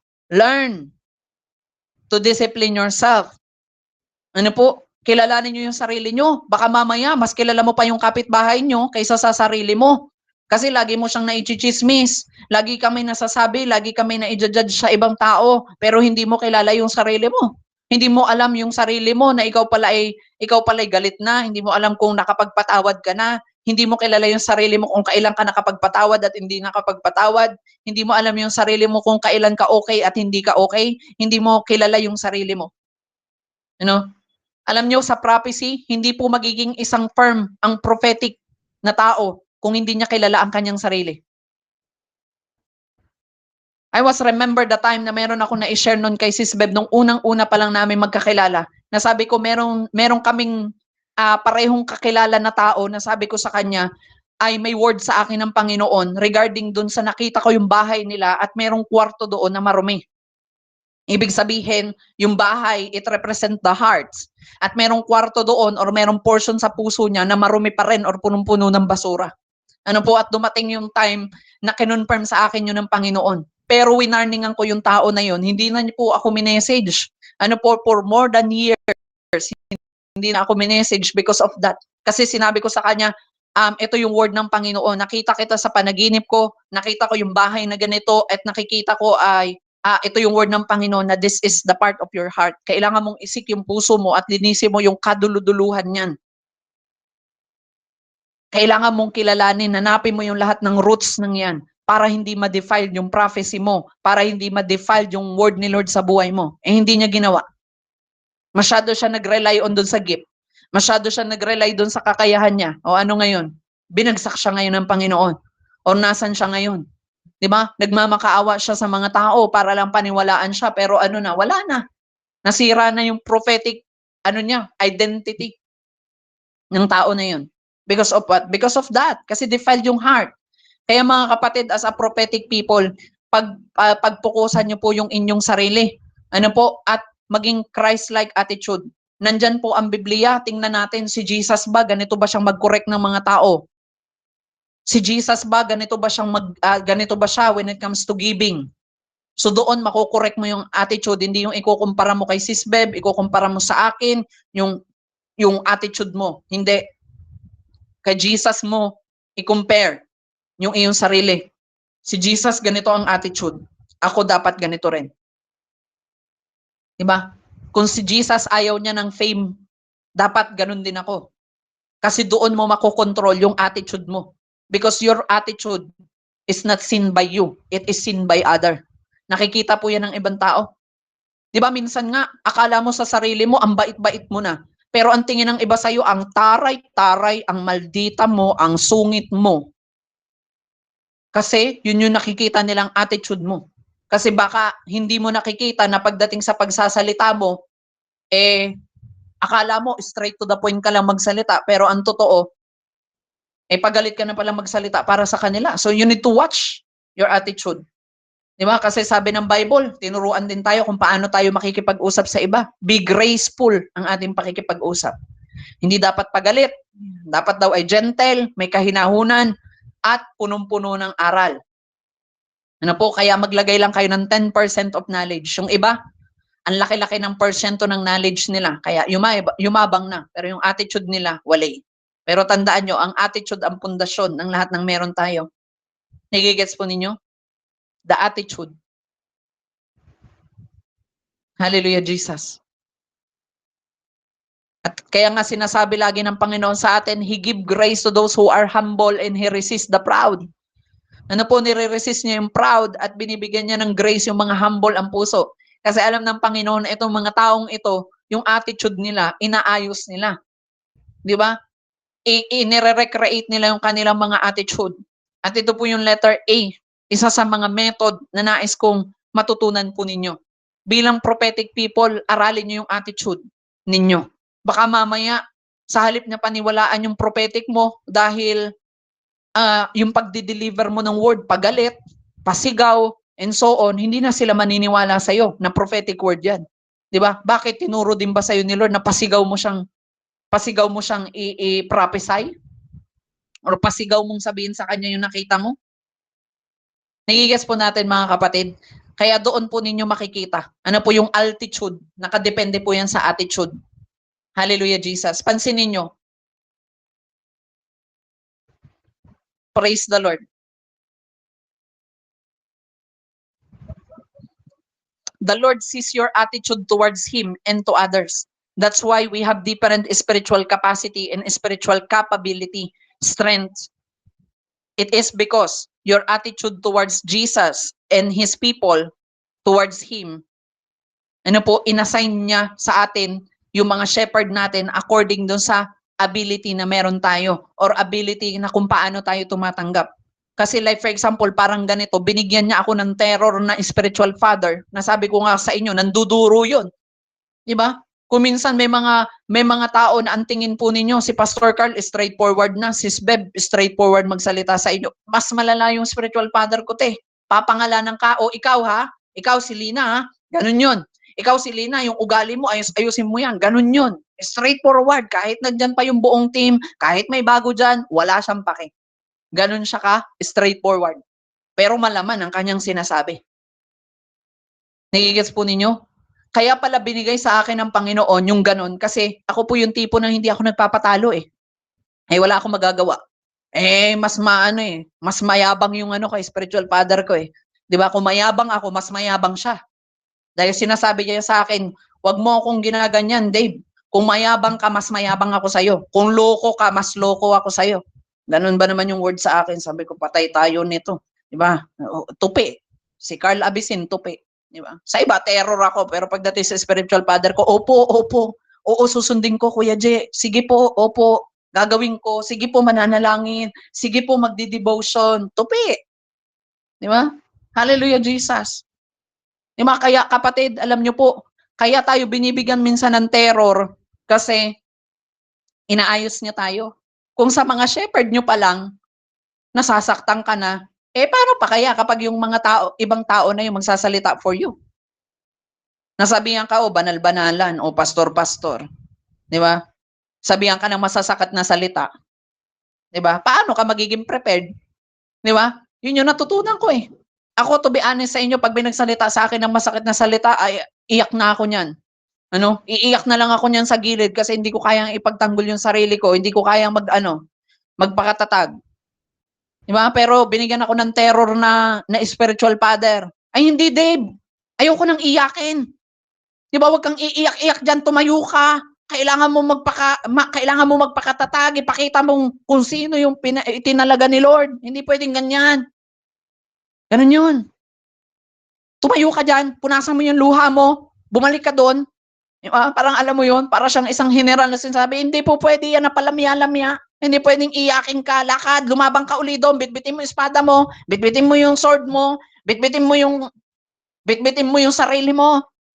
Lakad. Nagigets po natin? Kasi tinuruan ako ng Panginoon na ayusin yung attitude ko. Kaya alam niyo mga kapatid, kung sa mga leader pa lang natin, nasasaktan na tayo, paano pa pagka yung mga basher mo na ang mag-i-speak for you? Or mag-i-speak sa'yo? Di ba? Kaya alam niyo mga kapatid, thankful po ako. Binigyan ako ng Panginoon ng terror na spiritual father, binigyan din ako ng terror na mother. Terror yung nanay ko eh. Di ba? Hallelujah. Pero tinan nyo, doon naman kami natuto. 7:00 pa lang unang umaga, nagngangaw-ngaw na yung nanay ko, alarm clock na namin. Pag hindi ka bumangon niya, bubuhusan kita ng isang timbang tubig. Di ba? Pag binuhusan ako nun, di maglalaba pa ako ng banig. Maglalaba pa ako ng kumot. Maglalaba pa ako ng unan. Problema ko pa ngayon itong tutulugan ko. Wala kang choice, babangon ka. Di ba? So dahil doon, dahil terror yung nanay ko, natutuwa ko. At dahil terror yung spiritual father ko, spiritually, naging matatag ako. Naging malakas ako. At kaya nung time na wala na yung spiritual father ko, wala nang nandyan para sa akin, lagi ko lang nire-remember yung mga sinabi sa akin. Kasi sabi ko, Lord, wala na akong kakampi ngayon. Ako na lang mag-isa. Dito ko ngayon mas mapapatunayan yung tinuro sa akin. Kasi alam nyo mga kapatid, habang andyan pa yung mga leader ninyo, yung mga human shepherd na binigay sa inyo ni Lord, hindi nyo pa ganong dama yung totoong warfare. Akala nyo yung pinagdadaanan nyo, warfare na, ewan ko na lang talaga sa inyo. Pag kayo dumaan sa pagsubok na talagang wala ka ng leader na lalapitan, doon mo matututunan kung paano tumayong mag-isa, kung paano makipaglaban na mag-isa, kung paanong umiyak na mag-isa, may panalangin mag-isa. Dati, sis, babe, ito yung nararanasan ko sa pamilya ko. Ay ngayon, wala ka. Wala kang hahabuling ganyan. Kailangan mong lumuhod, kailangan mong lumapit sa Panginoon, magpakumbaba ka. Nagigets po natin? Magpakumbaba ka. Magpakumbaba ka sa Panginoon. Kasi yun yung natutunan ko dati. Sabi ko, Lord, hindi ako mananalo kung mayabang ako. Nagpapakumbaba ako sa spiritual father ko. Sige, Kuya J. Kaya nga sabi ko sa inyo, iniiyakan ko dati, hindi yung galit niya. Iniiyakan ko dati kasi hindi niya ako pinapagalitan. Sabi ko, bakit ba lagi na lamang sila yung ang kinokorek mo? Dapat ako din. Di ba? May mali ba ako? Sabihin mo. Kasi hindi ko alam kung nagkakamali na ako. Please lang, pagalitan mo ko. Sabi niya, magtigil ka, Dave. Di ba? Wala nga ako yung kakagalit sa iyo eh. Sabi ko, hindi, basta, hanapan mo ako ng pwede mong ikapagalit sa akin para maituwid ko na yun agad-agad. Para maayos ko na ngayon din. Para hindi na ako, kung kailan pa wala ka na, kung kailan pa hindi na ako makakausap, doon pa. Hallelujah, Jesus. Natutunan ko po yung attitude na yan. Ako po talaga, napaka-prideful ko talaga. Pag alam ko, alam ko. Hindi ako lalapit sa kung sino man. Hindi ako hingi ng tulong. Pero natutunan ko magpakumbaba doon sa human shepherd ko. Kasi ang sabi ng Panginoon, kung ano ang trato mo sa kanila, hindi yun ang trato mo sa Kanya. Yun ay trato mo sa nagsugo sa kanila. Kaya kung tinatrato ninyo ang mga human shepherd na binigay sa inyo ng Panginoon, ang basta lang, wala lang, putyo-putyo lang, eme-eme lang, yan po ang trato ninyo sa Panginoon, hindi sa kanila. Tandaan niyo po yan. Nagigets po natin. Diba? Learn to lower your knowledge, lower your skills. Hindi porket magaling ka, ay above ka na sa kanila. Always remember na walang mas magaling sa nagtuturo. Diba? Kung ako ang nagtuturo sa inyo ngayon, kahit na mukhang mas magaling ka pang mag-prophesy sa akin, hindi ka pa rin lamang. Because that is the pattern of God. You are not above your children. No student is above their teacher. Kaya kapatid, ibaba natin. Lower our skills to 10%. Lower our knowledge to 10% and more of our attitude. Kaya natutunan ko na kahit sino man ang kaharap ko, matanda, bata, may ngipin man o wala, I learn to lower down my attitude. Makiki-level ako sa kanila. No? Kaya kung mapapansin ninyo, si Pastor Carl, pag nakasama niyo po ako, hindi po ako yung tipo ng pastor na parang terror. Hindi po ako yung tipo ng pastor na hindi mo nakakausapin sa susunod na araw kasi nakakatakot. Yung tipong pag nakaharap mo anong atin? Anong sa church? Yung tipong ganon. Naranasan nyo na po ba yun na nakaharap kayo ng pastor na ganon? Yung terror. Kamong kapatid, kapag naging ganon yung attitude mo, wala nang lalapit sa iyo. Oo, tama naman yung authority. Di ba tama naman na kailangan may authority, pero hindi naman kailangan na yung authority ay may yabang. Hindi na authority ang tawag doon, hambog na yun. Magiging sobrang yabang na yun, mga kapatid. Ano po, ang totoong authority, kahit hindi ka nakasigaw, makikinig yan. Susunod yan. Yun ang totoong authority.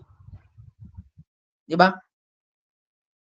Naalala ko dati, yung teacher ko dati ng math. Ang liit-liit lang noon na lalaki, pero lahat ng mga classmate ko na malalaki pa sa kanya, takot.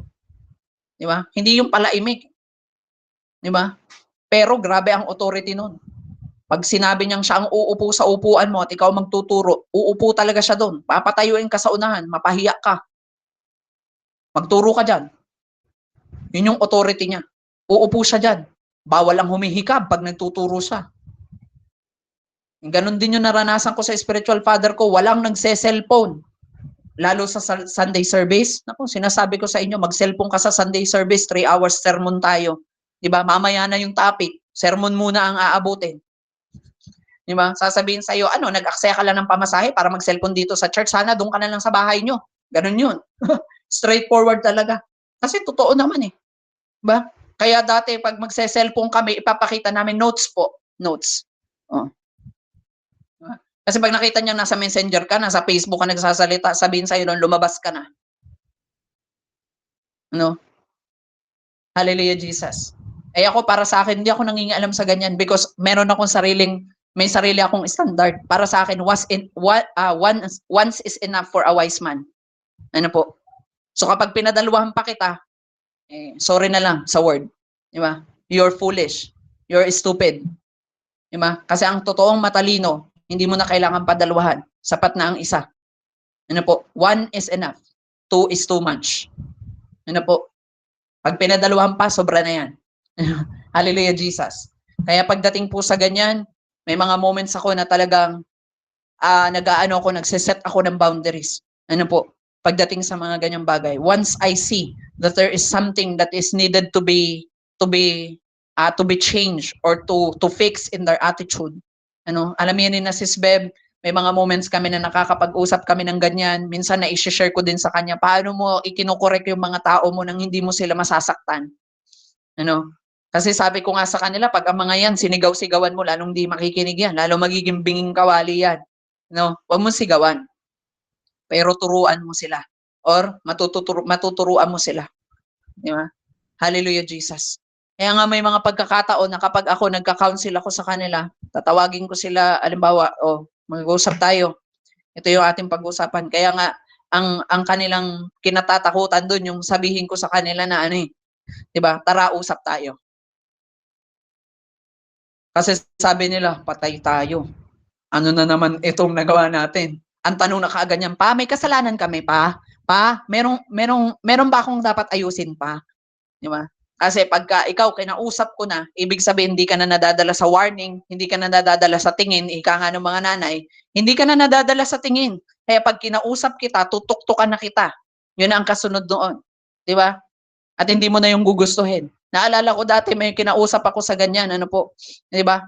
I'm not against the relationship pero noong time na yun sumobra na kasi sila over doon sa kanilang relationship. At talagang pinaharap ko. O ikaw, handa ka na bang maging nanay? Hindi pa po pa. Ano, kanda iyak na, hindi pa po. O bakit niyo ginawa yan? Hindi ka pa pala handa maging nanay eh. 'Di ba? Bakit niyo ginawa kaagad yan? O ikaw na lalaki ka. 'Di ba? Puro kasarap. 'Di ba? Handa ka na bang maghirap? Sa pagiging tatay, may trabaho ka? May pera ka? Iyak sila pareho. Sorry po pa. Alam niyo, sinasabihan ko kayo, huwag kayong gagawa ng isang pagkakamaling hindi niyo na kayang labasan. Ano? Pag yan, naging pakwan yan, hindi mo niyo na kayang labasan, pangangatawanan niyo na yan, habang buhay, kahit hindi niyo pa gusto ang isa't isa, malalandi. Hallelujah. Di ba? Ayusin niyo mga sarili niyo, ayusin niyo mga iyak man din. Di ba? Kaya takot sila kapag pinapatawag. Kapag sinabi, kakausapin kita, meron tayong dapat pag-usapan. Nanginginig na yung mga yan. Di ba? Kaya kapatid, kahit na 29 years old pa lamang po ako, di ba? May mga pagkakataon na kahit mas matanda pa po yung mga yan sa akin, ayaw nila nakikipag-usap sa akin. Di ba? Minsan kahit nga makikipagkwentuhan lang naman ako eh. Di ba? Nanginginig pa yan pa. Ano pa? Ano pong pag-uusapan natin pa? Sabi, hindi, makikipagkwentuhan lang eh. Di ba? Grabe ka naman sa akin. Para naman terror naman ako. Ganun na ba ako? Di ba? Hallelujah. So because it changed the attitude, ano po? Kasi pag hindi mo pinakita minsan na nagiging dragon ka, hallelujah Jesus, pwede naman sabi nga ng Bible, pwede ka namang magalit nang hindi nagkakasala. Alam niyo yon? Pwede kang magalit nang hindi ka nagkakasala, kapatid. So ibig sabihin, pwede mong ipakita sa kanila na hindi mo gusto yung kanilang ginagawa nang hindi ka nagkakasala. Kaya kapag ako nagka-counsel sa kanila, ipinapakita ko yung authority ko nang hindi ako nagkakasala sa kanila. O alam mo ba yung dapat mong ginagawa? Alam mo ba to? O anong sasabihin mo ngayon dito? Kasi alam nila pag kinausap ko sila, may proof na yon. Wala nang tanong-tanong yon. Bago ako magtanong, alam ko na lahat. Di ba? Alam ko na yung buong story, alam ko na yung buong nangyari. No? Hindi kita kakausapin ng wala akong idea, no? Yung dun pa lang ako magtatanong, mamaya magsinungaling pa kayo sa akin, no? Mag-i-investigate muna ako bago ko kayo harapin. Diba? That is the wisest decision kasi wala ka nang itatanggi. Pag nakaharap kita, wala ka nang itatanggi. Sa tumanggi ka, ano ito? Ano tong sinabi na to? Ito yung proof. Aray ko. Diba? Kaya nga tinatawag ako ng mga yan na abogado eh. Yeah? Because when I talk to them, diba, may proof na yun. Diba, minsan sasabihin ko lang, okay, meron totoo nun, alam ko na talaga. Diba? Hallelujah. Ano po kaya, let us change our attitude kasi yan po ang magpupush sa inyo. Kung gusto nyo po na mas iangat kayo ni Lord, yung attitude nyo po ang inyong ayusin. hindi po ikakaangat natin yung sobrang knowledge. Marami pong mga matatalinong tao bumabagsak. Kaya nga sabi ng Panginoon, pinili niya yung mahina para hiyain yung mga marurunong. Pinili niya yung mga walang alam para hiyain yung matatalino. Bakit kaya niya yung ginawa? Diba? Because attitude is good rather than being so knowledgeable. Ano po? Kaya para sa akin, hindi mahalaga kung hindi kayo magaling or hindi kayo sobrang marunong. Ang mahalaga yung attitude. No? Kasi yung knowledge, nai-improve. Pero yung attitude, pag ugali na niya yan, mahirap baguhin yan. Nagigets po natin? Pag yan na talaga ang ugali niya, mahirap na yung ituwid. Makunat na yan. Sabi ng Philippians chapter 2 verse 5 to 6, in your relationship with one another, have the same mindset as Christ Jesus. Ano po, dapat iset natin yung ating isip na parang katulad ni Jesus. Ano, kung paano si Jesus mag-isip dati. Di ba po nung nagkamali po si Pedro, hallelujah, kinausap niya. At saka sa Bible, meron po doon tamang pagkausap. Pag kayo po'y magko-correct ng tao, kausapin niyo po muna siya ng solo lang. Ngayon, pero ito po ha, pakiusap lang mga kapatid, kapag may leader ka, idaan mo sa kanya. Pero pag ang problema mo, leader mo, ipanalangin mo na lang. Di ba? Kasi hindi mo yan makokorek. Baka mamaya makokorekin yan, kasalanan mo pa. Na ikinorek mo sila. Ipanalangin mo. Kasi yun yung pattern na sinabi ng Panginoon. Di ba? Pray for them. Kasi ganyan yung ginawa namin dati. Nung si Kuya JR dati ay naging parang prideful na. Talagang hindi na siya nakikinig. Ako na lang ang pinapakinggan niya that time. Ginather ko lahat ng mga member. Pagkatapos namin ng service ng gabi, ng discipleship, kami po ay mag-uusap-usap. Magpe-pray po kami doon. Mag-speaking in tongues kami. Magde-declare kami, Lord, kausapin mo po si Kuya JR. Nawa po ay makita niya na siya ay nagiging prideful na. Kasi nasasaktan na niya yung body of Christ. Hindi na niya po naiaangat kami. Nasasaktan na kami doon sa kanyang sinasabi. Maging ako, Lord, bilang leader, nasasaktan ako doon sa trato niya sa ibang mga member. Ganon. Ganon po yung tamang pagkukorek. Pagka naman po ikaw ay leader at magkukorek ka ng member, ang tamang pagkukorek hindi paparinggan. Hindi po ikokorek dito sa Gmeet or kung saan. Kausapin mo siya personal. Ano po, bilang mga leader, wag niyong katakutang magkumpronta. Diba, trabaho natin yan, to confront them. At bilang mga member, kapag kino-confront naman ho kayo, wag naman ho kayo mas matapang pa para kayong umutang na ayaw magbayad. Ano po? 'Di ba ganun daw 'yon? Yung mga umutang na ayaw magbayad, 'di ba? Parang tigre pag kinausap mo.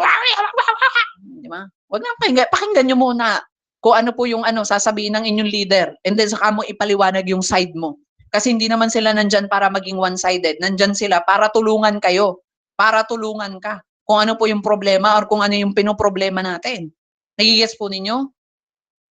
Hallelujah, Jesus. 'Di ba po? Praise the Lord. So kasi ganun si Jesus, naging fair siya.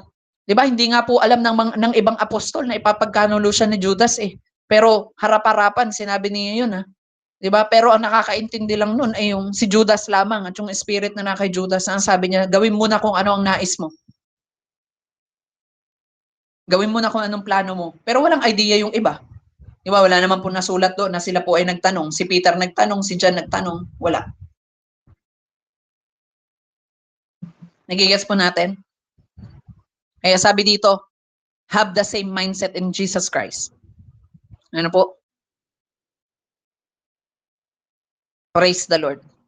Si Jesus, kung ang inyo pong titingnan, si Jesus, nagalit siya doon sa mga nasa synagogue nung nagtitinda-tinda sila doon at ginawa nilang mga tindahan yung church or ginawa nilang nandun na yung mga mangkukulam, naglalagay na ng mga tarot at mga kung ano man doon sa simbahan. Kaya nagalit si Jesus at tinaob yung lahat ng mga lamesa doon.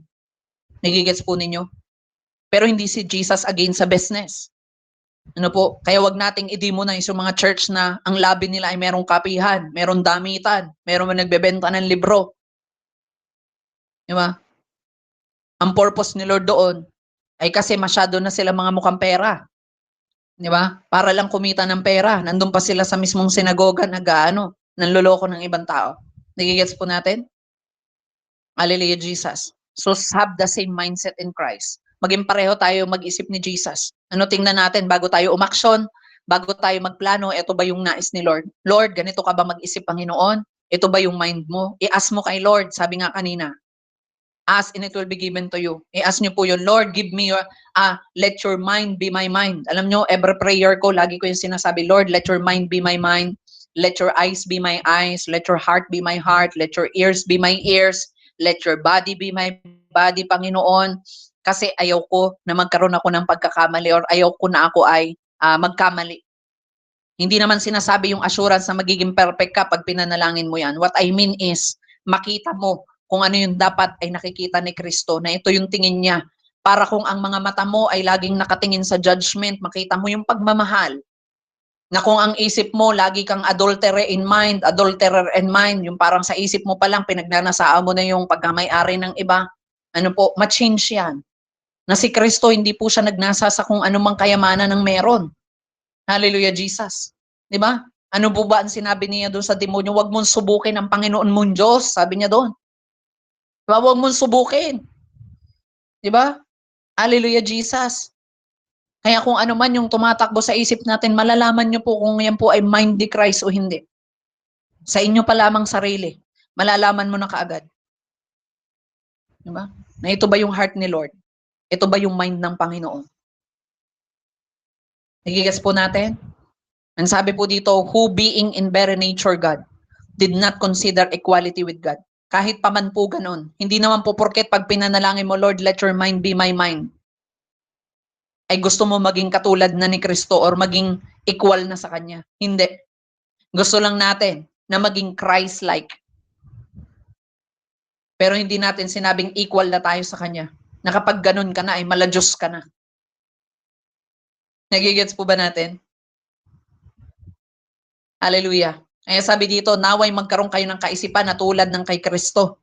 Kahit siya ay likas at tunay na Diyos, hindi niya ipinagpilitang manatiling kapantay ng Diyos. Diba? Si Jesus, kahit siya po ay tunay na Diyos, pinili niyang nasa pinakamababa siya, nasa pinakaaba, pinakamahirap. Diba? Sabi ko nga sa inyo, siya ang Messiah, siya yung King, siya yung all dominion, all power, all authority. Tapos pinanganak sa sabsaban. Diba? Kahit sino, walang maniniwalang siya ay Diyos. Siya po ay King. Siya yung Messiah. Walang maniniwala. Ay sasabsaban eh. Hallelujah, Jesus. Diba? Imagine mo, ang sabi doon, ang Diyos na nagmamay-ari ng lahat pero karpentero siya. Diba? Kaya minsan, alam niyo po, minsan ganun din yung tingin natin sa ating mga leader, mga kapatid. Wala nga trabaho yan eh. Diba, ba't ako makikinig dyan? Wala naman trabaho yan. Siya nilagay ng Panginoon eh. Katulad ni Jesus na isang karpentero, pero inilagay siya ng Panginoon para iligtas yung mga tao, i-build yung mga tao. Alam niyo po, prophetic yun eh. Bakit pagiging karpentero ang naging hanap buhay ni Jesus nung siya po ay nasa kabataan pa lamang? Because this is a prophetic word that someday He will build hindi physical na bahay, kundi spiritual na buhay nating mga tao. Nagigets po ninyo? Kaya nga doon niya sinabi, hindi mahalaga yung temporary na mga bagay. Hindi mahalaga yung kung mayaman ka dito. Di ba, blessed ka kung mayaman ka sa mundong ito. Pero mas blessed ka kung mas mayaman ka sa langit kaysa sa mundong ito. Ano po? Isipin nyo na lang kung kayo po ay may yaman or kayo po ay mayaman, isipin nyo na lang na bonus yan. Kasi hindi lahat binigyan ng yaman. Di ba? Nagigets po natin, hindi pantay-pantay. Ano po ang ipinagkaloob sa atin. So nawa po ay natuto kayo when it comes to attitude, mga kapatid. Ano po, ayusin natin yung ating attitude. Ayusin natin yung ating pag-uugali. Hallelujah, Jesus. Many Christians fall on the trap of their gifts and ability because they think of equality with whom teach them. Ayan. So ganun din. Kung ang gusto natin ay Christ-likeness, dapat maging katulad din tayo ni Jesus. Ano po, na hindi tayo nakakaangat sa ating mga tagapagturo. Kaya nga sinabi niya, makinig kayo sa mga Pariseo at Saduceo, pero wag nyo lang gagayanin yung pamumuhay nila. Itinuro pa rin niya na mag-submit pa rin kayo sa kanila kahit na sila'y malupit. Ano po, siya yung nagturo niyan. 'Di ba? Sa mga human master natin, malupit man o hindi, kailangan natin mag-submit. Kaya minsan kahit ayaw na ayaw mo sa leader mo, kailangan mo mag-submit, wala kang choice. Ano po? Minsan, natatrap tayo doon sa porket may gifts na tayo, natatrap tayo doon sa porket may ability tayo, ano po? ay tinitink natin na mas magaling na tayo kay Pastor Carl, mas magaling na tayo, mas nakakaangat na tayo kay Sis Beb dahil prophetic ka na ngayon, nakakapag-prophesy ka na, marami ng accurate prophetic word. Minsan ganyan tayo. 'Di ba mas marami ka nang na-cast out na demons kaya ang tingin mo ay mas nakakahigit ka na sa nagtuturo sa iyo. Sabi ko nga sa inyo kung ang titingnan niyo po ay pag-aaral, lamang po ako sa aking spiritual father pero hindi ko tiningnan na mas ahead ako sa kanya. To be honest. Ang spiritual father ko hindi nag-aral ng Bible school, ako nag-aral ako ng Bible school.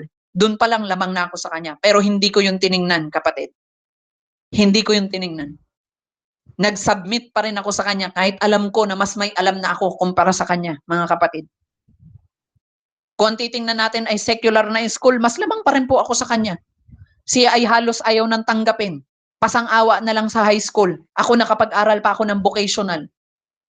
'Di ba? Doon pa lang lamang ka na. Nagigets po natin? Pagdating po sa connection sa mga tao, mas lamang po ako kaysa sa kanya. Kasi siya halos nasa bahay na lang siya. Ako mas marami akong na-encounter ng mga tao. Kung tutuusin, pwede kang magyabang sa kanya. Pwede ako magyabang sa kanya. Na, uy, mas magaling na ako sa'yo. Mas marami akong influence. Mas marami akong connection over you. Pero hindi ko yung ginawa. Because I am thinking. Ano po, na si Jesus nga, kahit siya pa ay tunay na Diyos at siya pa ang Mesaya, siya ang tagapagligtas, hindi niya inari na mas marunong siya sa mga Pariseo. Nagigets po ninyo? Nabasa niyo na po ba doon na nung nakikinig si Jesus, nung siya po'y kabataan pa lang, nakikinig po siya sa senagoga, nabasa niyo mo po ba doon na kinontra niya yung mga Pariseo? Hindi.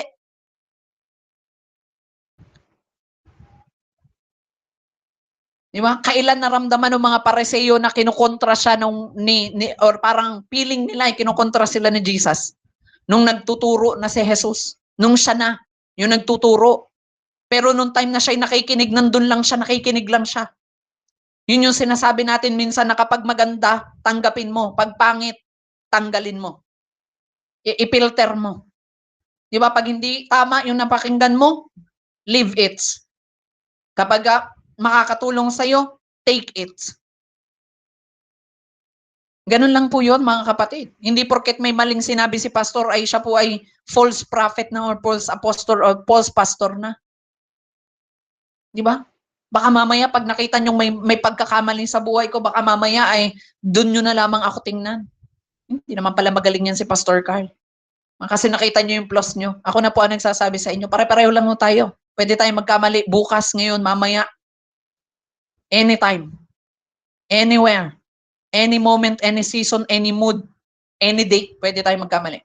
But I am telling you, people of God, don't think that you are above because you have knowledge, because you have ability, because you operate in your gifts. Don't think that you are above. Nagigets po ninyo? Kasi si Jesus nga, hindi niya pinili na mas maging above siya. Imagine mo, si Jesus na nagturo sa atin. Di ba?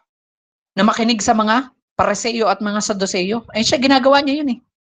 Naalala niyo po yung moment na naiwan siya ni Maria at ni Jose? Na bumalik pa yung ama't ina niya ng 3 araw? Tapos makikitang nandun lamang siya sa sinagoga. Sabi, anak na ma, bakit nagpaiwan ka? Anong sabi niya? Hindi mo ba alam na ako'y nasa bahay ng aking ama? Ng aking totoong ama? Di ba? O siguro ako si Maria or si Joseph.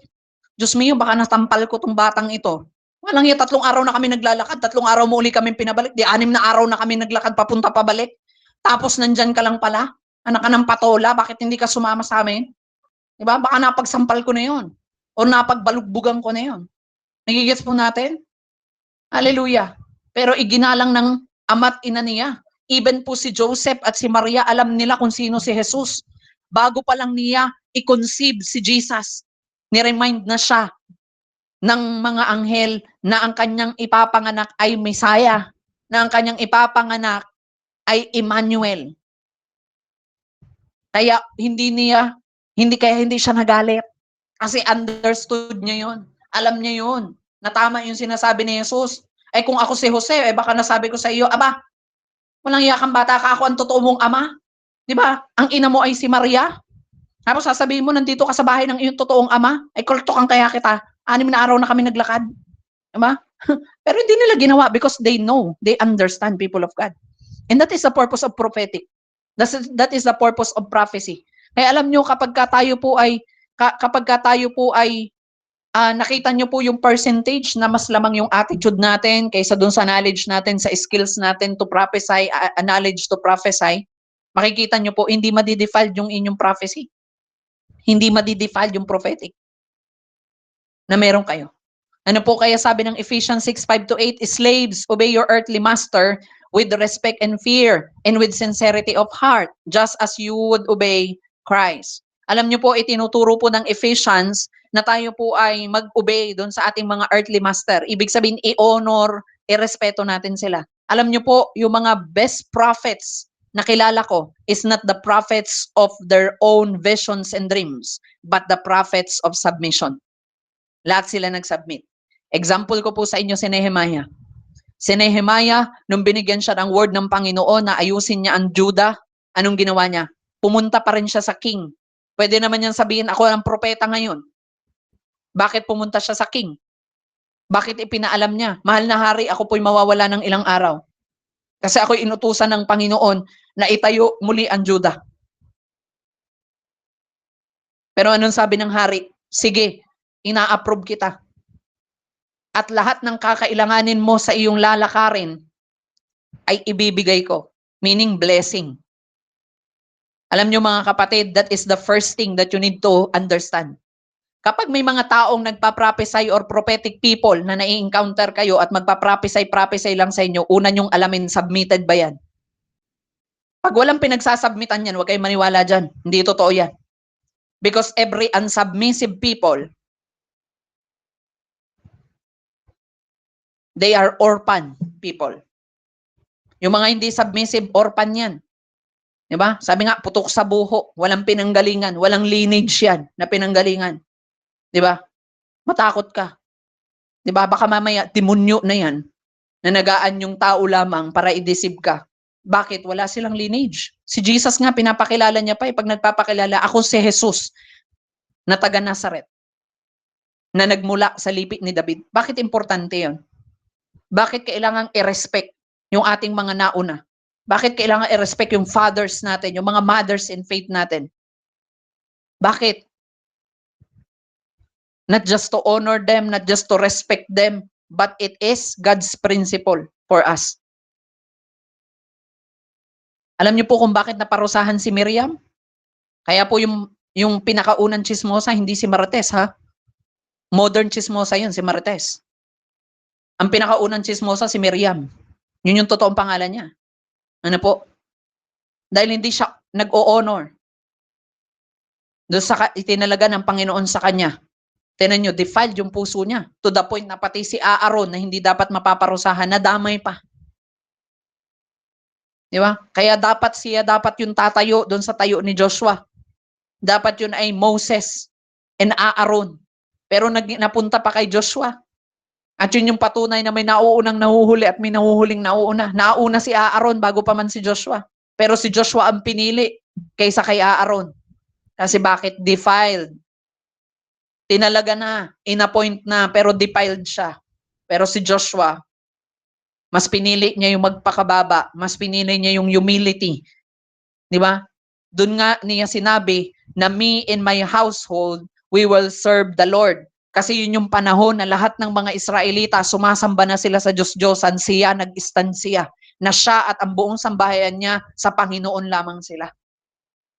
Nag-submit siya. Naniwala siya doon sa kanyang spiritual father, kahit na wala na naniniwala. Ano po ang pag-uusap nila? Wala na, patay na yon. Ang tagal-tagal na niyang nandun sa bundok ng Sinai. Hindi pa siya bumababa. Tapos gulat na lang si Moises, pagbalik niya, nagtutugtugan, nagsasayawan na, sa Diyos-Diyosan na, doon sa baka na nagsisilbi, sa baka na sila nag-o-offer ng kanilang worship, hindi na kay Lord. Nagigets po ninyo? Pero ang sambahayan daw ni Joshua na natili, na sumasamba kay Yahweh. Kaya yung buong pagpapala, natanggap niya. Nagigets po ninyo? Kaya kapatid, if you want the whole favor of God to be with you, please watch your attitude over your leader, watch your attitude over your people, and watch your attitude. Let it be Christ-like, people of God. Nawa po'y naintindihan ninyo. Not in the way of eye service. Hindi po ito dahil sa kung ano yung nakikita lang natin. na ating paggawa. At sabi dito, working only when someone is watching you. Huwag po tayong gumagawa dahil lang may nakakakita. Kahit wala o may nakakakita man, trumabaho tayo ng tapat at tama. Huwag ka mag-cheat. Gaano karami sa atin ang tumatawid tayo? Diba? Sama ko na yung sarili ko. Baka naman sabihin nyo, pa-holy ako dito.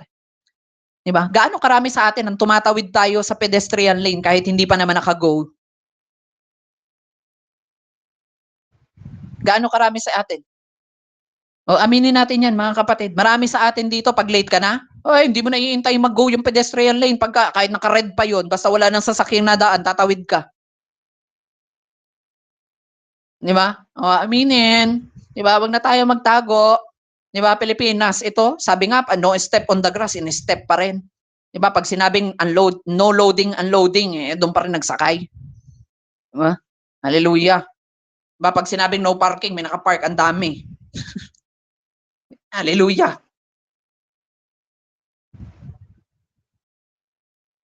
You see, people of God, how many of us?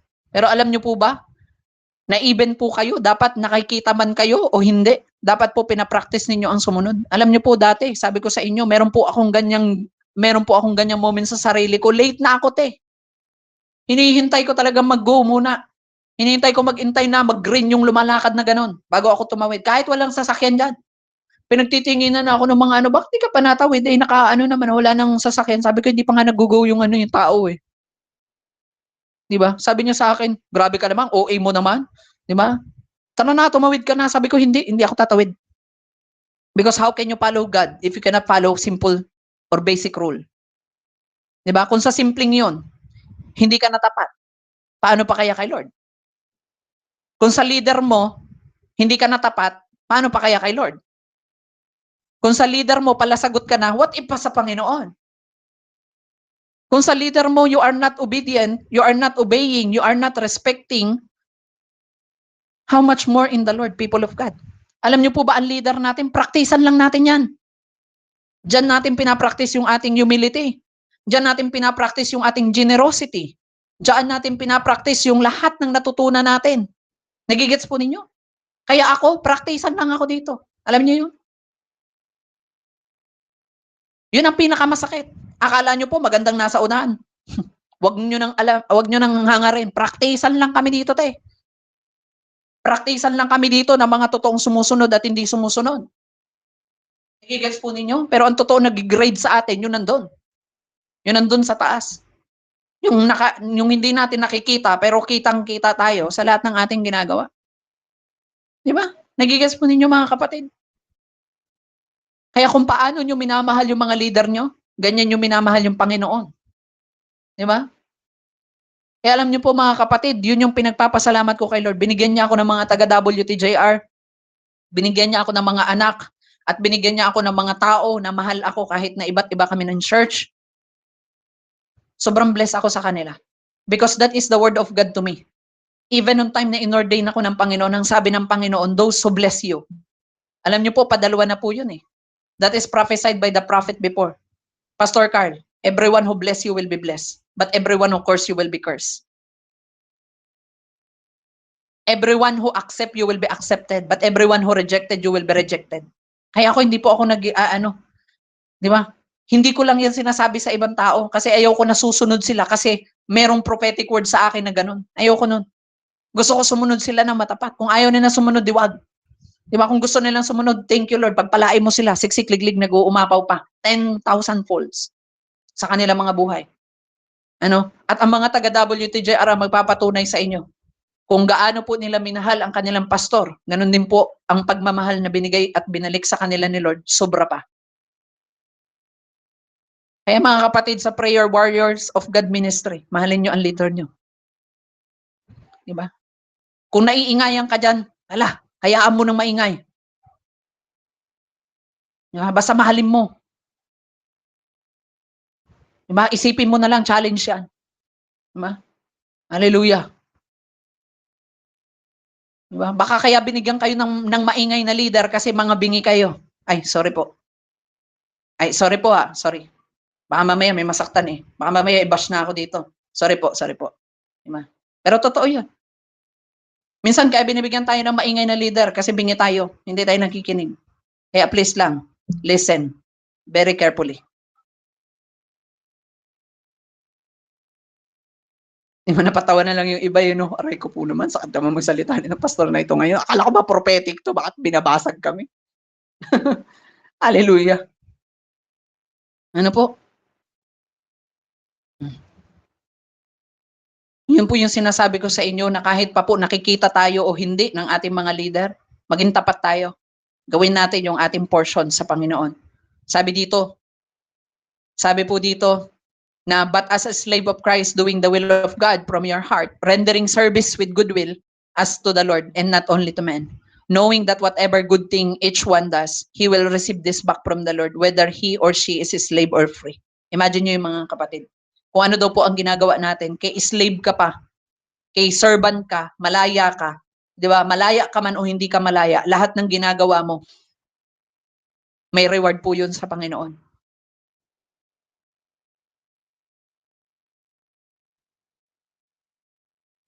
Praise Jesus. Alam niyo po ba si Zacchaeus?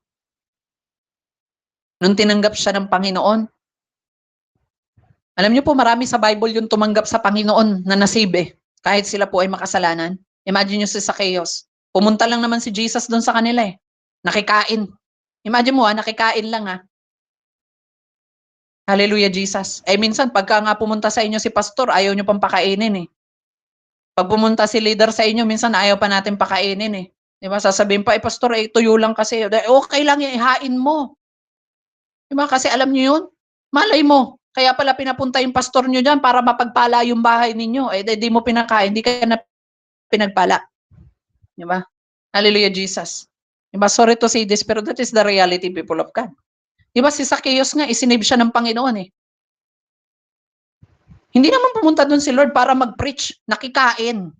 Pumunta si Lord doon para makikain, pero isinave niya si Zacchaeus. Kaya siya nakikain doon para masave si Zacchaeus.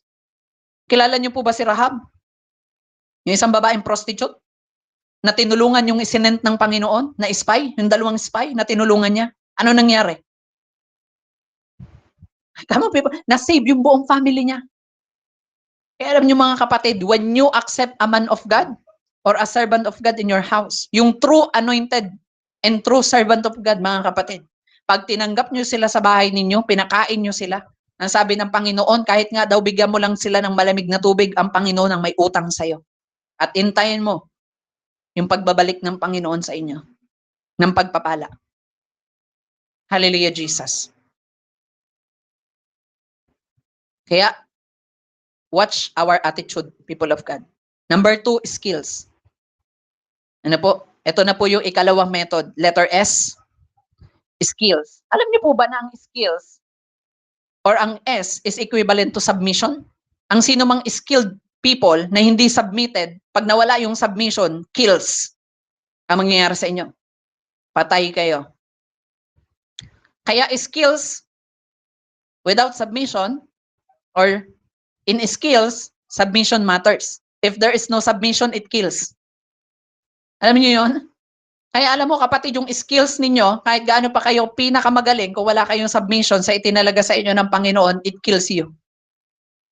Your gift, if there is no submission, it kills you. Your ministry, if there is no submission, it kills you. Your authority, if there is no submission, it kills you. Everything that is not subjected or submitted, it will kill you. People of God. How many people, their finances is not submitted to God? It kills them.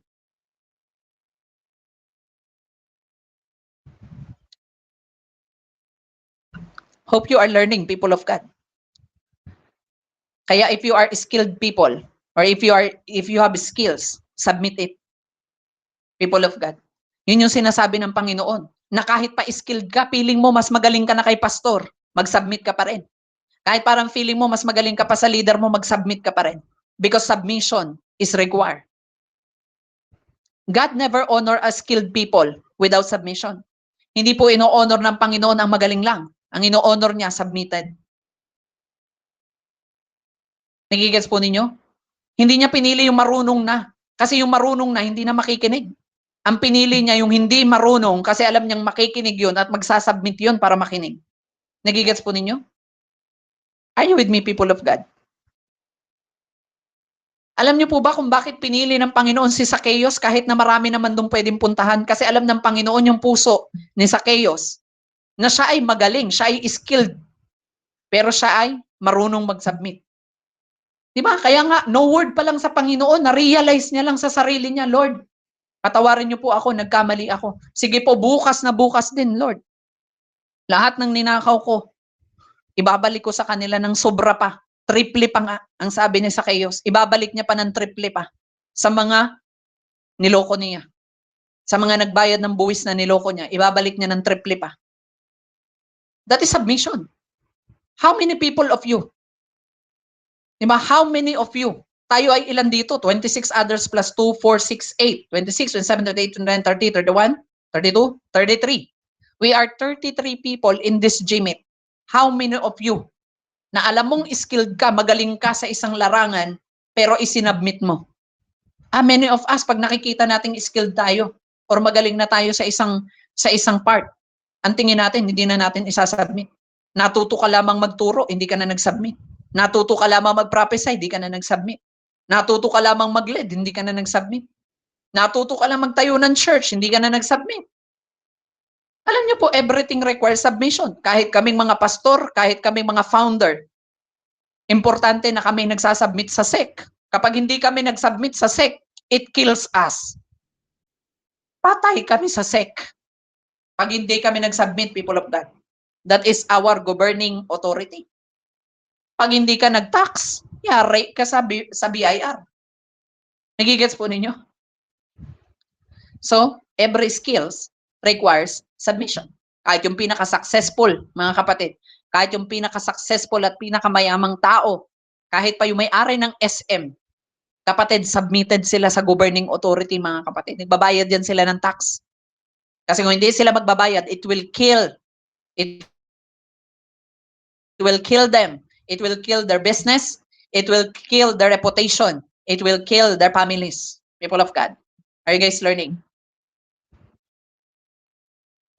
Hallelujah. Are you guys learning? Natuto po? Ulo ka, parang pulbos na ata sila. Parang isa na lang yung nag-heart. Dalawa na lang, tatlo. Aray ko.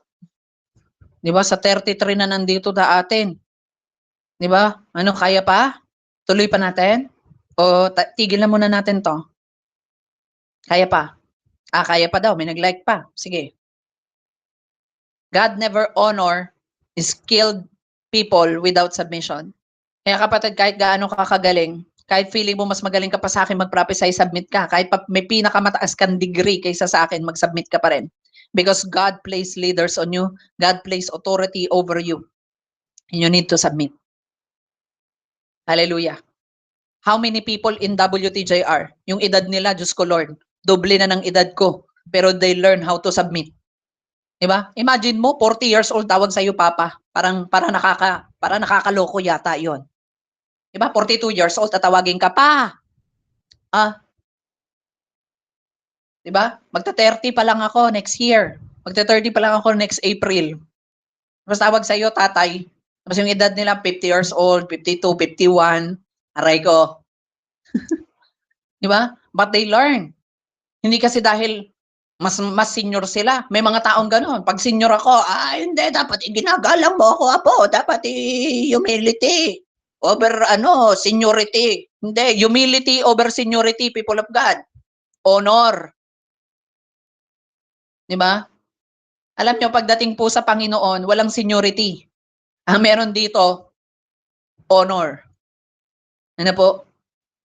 Sa mundo, requires yung seniority. Pero sa Panginoon, hindi yung required. Ang required kay Lord, honoring. Kahit sinong itayo niya dyan, bata, matanda, may ngipin, wala, kailangan mong i-honor if they are placed by God. Hallelujah, Jesus. Hallelujah. Amen po, Nay Wilina. Hanggang alas 3 daw, payag kayo? Laban, Hanggang 3 a.m. daw. Sige. Glory to God. Praise the Lord.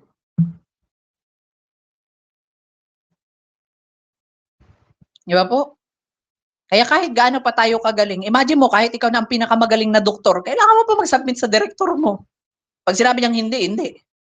Kahit ikaw pa ang pinakamagaling na nurse sa buong Pilipinas or sa buong Amerika, kapatid, kailangan mo pa rin mag-submit sa inyong nurse, sa mas ahead sa inyo. Kasi sa mundo, pag sinabing seniority, ibig sabihin mas eksperyensado sila sa iyo. Ngayon, dito kasi sa ministry or sa spiritual, kung sino yung inilagay ng Panginoon, siya yung mas experience. Siya yung i-place ng Panginoon na mauna kasi siya yung well-experienced. Nagigets po natin? Praise the Lord. Ano po? Kaya kapatid, kapag ikaw inilalagay ka ng Panginoon sa unahan, ibig sabihin, sapat yung experience mo para ilagay ka ng Panginoon in front. Di ba? Hindi kasi tinitingnan ni Lord yung magaling. Kung ako po ang tatanungin nyo, hindi naman ako magaling. Di ba? Hindi po kaya ako magaling. Di ba? Tumatakas nga ako dati. Naikwento ko na yan kay Sis Beb. Sabi ko dati, nag-Jollibee ako. Mapopromote na ako ng manager. Ay, ayoko na. Di ba? Takas ako. Di ba? City na nga ako dati. Crew trainer na ako. Nagtuturo ako ng mga crew. Ay, ayoko. Di ba? Nag-resign ako. Punta ako ng SM. Sa Chaser and Tactics. Na-promote na naman ako. Di ba? Magiging supervisor. Ay, ayoko uli. Resign uli. Lipat uli ako. Naglipat ako Greenwich. Paglipat ko ng Greenwich, ay, ayan ka na naman, nilagay na naman daw ako sa team leader. Ayoko uli. Resign uli ako. Ayun, pagdating ng Dunkin Donuts, hindi ko na natakasan. Diba? Nailagay na ako sa assistant supervisor. Wala na akong choice kasi wala akong bisor. Diba? Wala na akong no choice. Ako na yung kasunod. Ako na yung pinakamatanda sa kanila. Ano? Ako na yung pinaka-senior sa kanila. Ako na yung pinaka-experience doon. Pero 1 linggo pa lang ako that time. Ano? Talagang nanginginig-nginig pa yung tuhod ko nung nakikipag-usap ako sa aming operation manager. Diba? Pero kailangan ko mag-submit. Ano? Diba? Ang unang-unang tinuro sa akin ng OM namin dati, Carl, kapag tumingin ka ba sa showcase, halimbawa ikaw ang customer, kapag tumingin ka ba sa showcase natin, babalik ka pa ba kapag nakita mo ang showcase natin walang laman? Sabi ko hindi po. O dapat ganun tayo ha. Dapat mapuno ng laman 'yan. Ay kasi pinagalitan ako nung walang laman yung showcase namin kasi wala na kaming donut. Di ba? Kasi ang goal ko lang dati, basta sumahod ako kahit wala nang pantinda dyan, okay lang yan. Sila naman yan eh. Di ba? Bahala sila malugi. Di ba? Pero hindi pala ganun. Nung kailangan pala mag-submit pa rin pala ako sa management. Aray ko. Eh, nung kinu-question ako, wala akong choice eh. Di ba? Submit ako sa management. Kahit parang feeling ko ako yung pinakamagaling magbenta ng donuts. Oy, totoo yan. Di ba? Lagi nga ako nilalagay sa pagbebenta ng donuts eh. Alam niyo po yung Libertad sa may Pasay? Sa may LRT? Tama, LRT, Libertad Pasay. Ay, sabi ko sa inyo, nagtitinda po kami diyan sa may Victory Mall. Hallelujah. Naglalako ho ako ng donut diyan sa palengking 'yan ng Libertad. Makabenta lang ho ako. Di ba? Tapos kaya po nila ako nagustuhan kasi kaya kong bumenta ng 50,000 sa looban lamang ng isang araw sa pag-aalok lang ng ganyan. Kasi daw kaya kong makisabay sa mga tao. Di ba? Dinadaan ko lamang sa chika-chika. Di ba? Kasi yun yung natutunan ko sa network marketing. Chika-chika lang para cheke-cheke. Ano? Kaya sa mga nagninegosyo dito, sino po may mga business dito, ganun lang po ang gawin nyo, huwag kayong mahiya na i-market yung business nyo. Pagka kayo may business, chika-chikahin nyo lang sila para cheke-cheke tayo. Ano po? Pag may chika-chika, may cheke-cheke. Ay, totoo yan. Natawanan nyo po ako. Totoo yan. Trust me, people of God. Diba? Yun ay tips. Nakaraan may nag-comment dito ng tips para sa business. Pero legit yun. Chika-chikahin mo lang yung mga customer mo. Pag napalagayan mo na yung loob, cheke-cheke ka na dyan. Diba? Kasi pag nakuha mo yung loob nila, hallelujah, at nakita nilang trusted ka, pagkakatiwalaan ka nila, mas malaki yung kikitain mo. Kasi sila mismo ang magdadala ng customer sa iyo. Hindi mo na kailangan maghanap ng customer. Nagigets po ninyo? Ayun na natutunan ko. Ay, kaya talagang pag sinabi nilang gusto ko yung pinakamagandang donut, ay talaga nagagalit ako sa production pag basag yung choco butternut. Sabi ko, hindi ko yan ibebenta. Diba? Doon na yung sa showcase, wag yan ilagay dito. Diba? Kasi ang inaano ko doon is the quality of the product that I sell. Ngayon sabi nila, alam mo, ang ganda-ganda ng donuts nyo dito, samantalang doon sa kabilang store, dalawa kasi yun eh. No? Nung nasa Pasay po ako sa MRT at saka sa Manister, magkatapat lang yon. Sabi niya, doon sa kabilang yun, hindi nila alam, amin din yun. Di ba, amin din yun. Sa manager ko din yung nag-aano doon. Manager ka rin yung nagtitinda doon. Sabi ko, talaga ho? Ay siya, sige ho, bumili na ho kayo sa akin. Di ba kasi yung maganda hong donut yan eh. Maano po yan. Kasi ika doon, tunaw na yung ano eh. Yung choco candy sprinkle, ano na eh. Parang hulas na. Ano? Eh dito daw, ang gaganda daw. Hmm. Diba? So doon ko sila dinadaan, chinichika-chika ko lang. Sabi ko, ay, opo, tama po. Bagong-bago po yan. Hallelujah. Pero alam nyo mga kapatid, ako na po ang magre-reveal sa inyo. Di ba? Pag po kayo, pupunta po kayo ng mga kahit saang store. Kapatid, please lang, wag kayo wag kayo magdepende sa mga promo-promo na yan. Yung iba diyan, hulas na. Hallelujah. Wag kayo magdepende diyan. Di ba? Magaling lang talaga, marunong lang talaga kami mag-sales talk. Pero ang totoo niyan, sa Dunkins, nako, yung iba diyan, yung nilalagay diyan sa promo, nako, papaubos lang yan. Nilalagay sa promo, malapit na ma-expired. Pabalapit na matapos yung shelf life niya na 18 hours. Ipopromo na namin yan para maubos agad, para mapalitan ng bago. Ay, totoo yan. Sabi ko sa inyo, hilig nyo sa promo ha. Kala nyo nakaburaot kayo, hindi nyo alam, kayo na buraot. Ha? Sa tagal ko po sa sales. I've been there in sales for over years. Hallelujah. Sa grocery store, huwag kayong kukuha ng nasa unahan.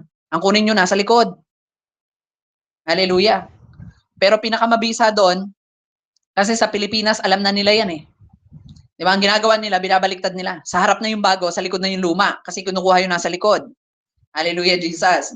Di ba? Ganyan kautak ang mga Pilipino. Di ba? Kaya tingnan nyo yung mga date. Pero totoo yan, sa merchandising, may tinatawag kaming PIPO or purse in, purse out. Ganun din po sa prutas. Totoo yan, kahit sa mga prutas. Yung mga pinakamura doon, ay, pabulok na yan. Yung iba doon ay malapit ng yung mahulas. Di ba? Yung apple mo, medyo may, di ba? Sasabihin natin, okay pa yan. May ano lang naman, may black lang naman, may black eye lang naman yung apple nila. Okay na yan. Mura lang naman, 20 lang, 25. Hallelujah. Di ba? Hallelujah, Jesus. Di ba? Nagigets po natin, mga kapatid. Totoo po yun. Kasi ang tagal ko pong nasa sales. Hindi ko sinisiraan yung mga nasa sales, pero what I am telling you is for you to be able to save you, people of God. Ano po? Kaya kapag bibili ka, para sa akin, minsan hindi ako nagtatanong ng promo. Kung pinagpala ka ng Panginoon, pagpalain mo na lang sila. Huwag ka na magtanong ng promo. Kasi yung mga promo-promo, delikado yun minsan. Di ba? Hallelujah. Praise the Lord. Ano po? Kaya sabi po dito mga kapatid, Proverbs 22 verse 29. Do you see someone skilled in their work? Nakakita na po ba kayo ng mga skilled sa kanilang trabaho? Sabi dito, they will serve before kings. Alam niyo po, sa mundo po ng pagtatrabaho, pag nakita nilang magaling ka, saan ka nila inilalagay? Sa magandang posisyon. Ano po? Noong mga panahon, hindi naman po sa pagmamayabang, ano po? Noong mga panahon na ako po yung nagtatrabaho, ay talaga namang ginagalingan ko din. Ano po? Hindi dahil sip-sip ako at gusto kong maging may-ari. Ano po? Pero kasi ayoko nung utos-utusan. Ano po kasi dati pagka hindi mo ginalingan, di ba ilalagay ka nila doon sa low rank, tapos utos-utusan kayo, taga-buhat ng donut, ang init-init ng tayo mo. Di ba? Eh kung ako may posisyon ako, ba't ako tatayo dyan? Eh ako nag-a-assign. Di ba na naging assistant ship leader ako na nag-a-assign ng mga tao. Ay pagka inis ako dun sa tao, doon ko nilalagay sa mga bentahan sa labas. Paala ka nyo mainitan. Dito kami sa aircon. Di ba? Yan yung pambawi ko. Yeah? Hallelujah. Inamin ko na po sa inyo makasalanan po si Carl Abesin ay makasalanan po dati. Di ba? Totoo yan. Nagtatrabaho ako dati, ginol ko na maging skilled ako para hindi ako ilabas. Kasi gusto ko nandun ako sa may aircon. Ayaw ko doon sa labas, lahid-lahid ka na ng pawis mo doon. Pawis, alikabok, ay, nandun na lahat. Di ba? Amoy araw ka na. Amoy Indian ka pa. Di ba? Hallelujah. Di ba? Pero yung mga skilled worker, nilalagay po yan nagsiserve yan sa mga kings. Pag sinabing kings, doon sa mga boss. Di ba? Kaya alam nyo po mga kapatid, pagka ang isang tao po ay skilled na worker, ang pinagsisilbihan niyan hindi low ranking. Ang pinagsisilbihan niyan yung mga matataas ang posisyon. Noong mga panahon na yun, ang pinagsisilbihan ko po ay hindi mga low rankings. Ang pinagsisilbihan ko dati ay mga opisyalis, mga manager, operation manager. Yan po ang aking mga kasama dati. May mga moments pa nga na meeting namin. Silang lahat kasama sila ng di ba? Hallelujah.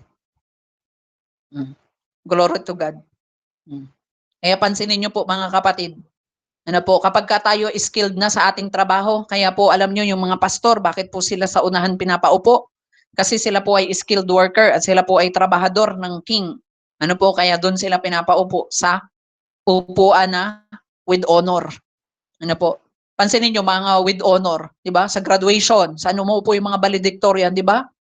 Sa harap, pero yung mga valedictorian, yung sa likod. Ano po? Hallelujah. Yung valedictorian sa harap, yung mga valedictorian sa likod. Ano po, pabalik-balik na eh.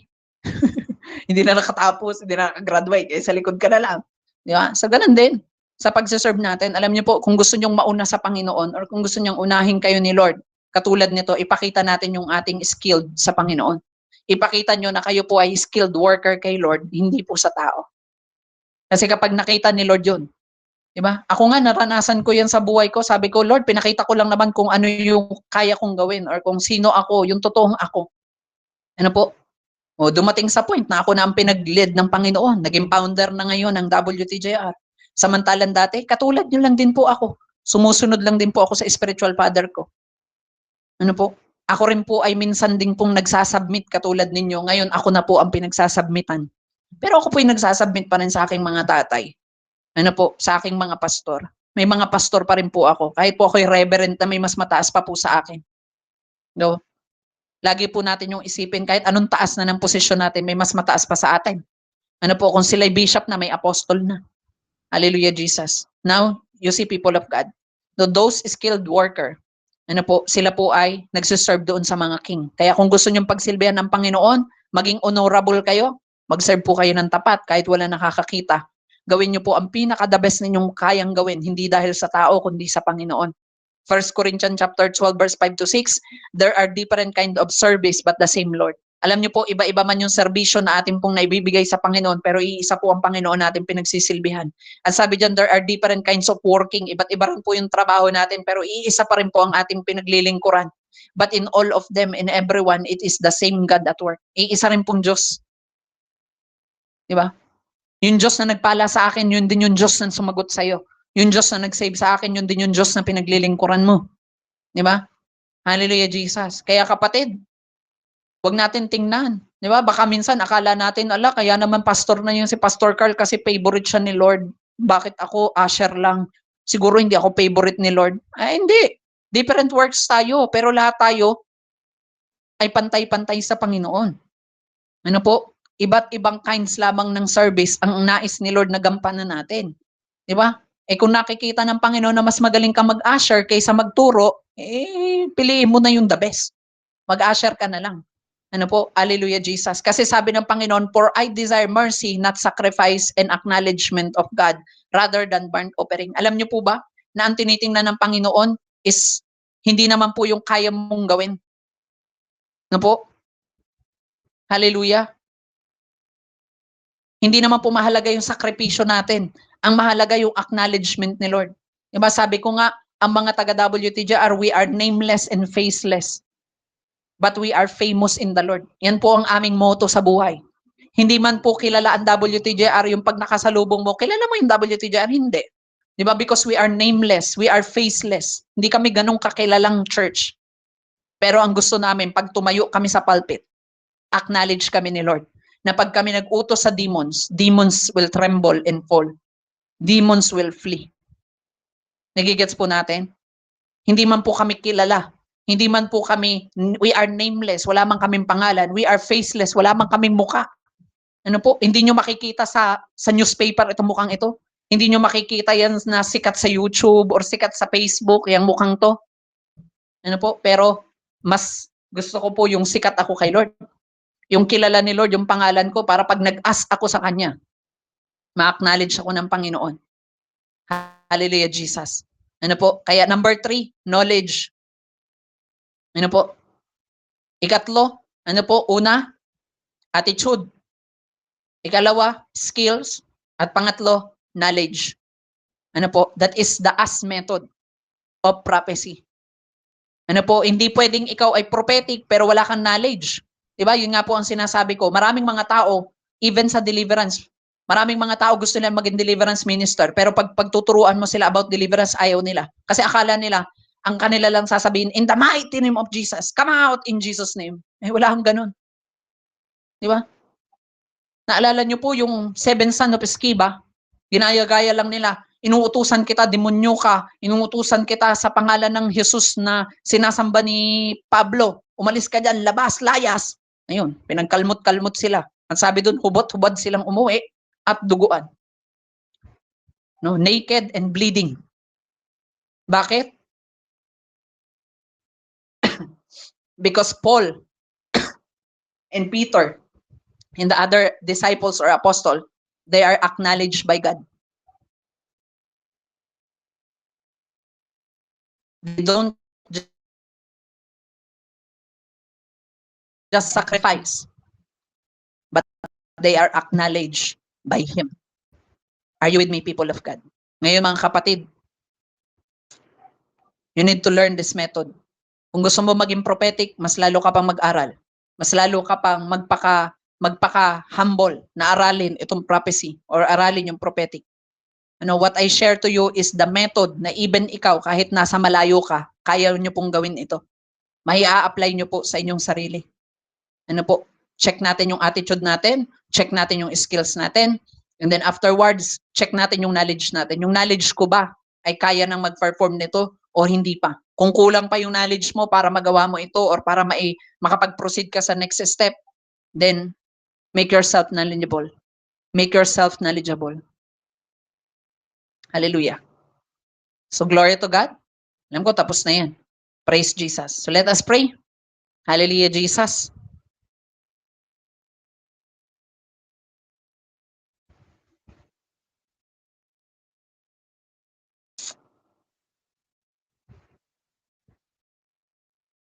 Praise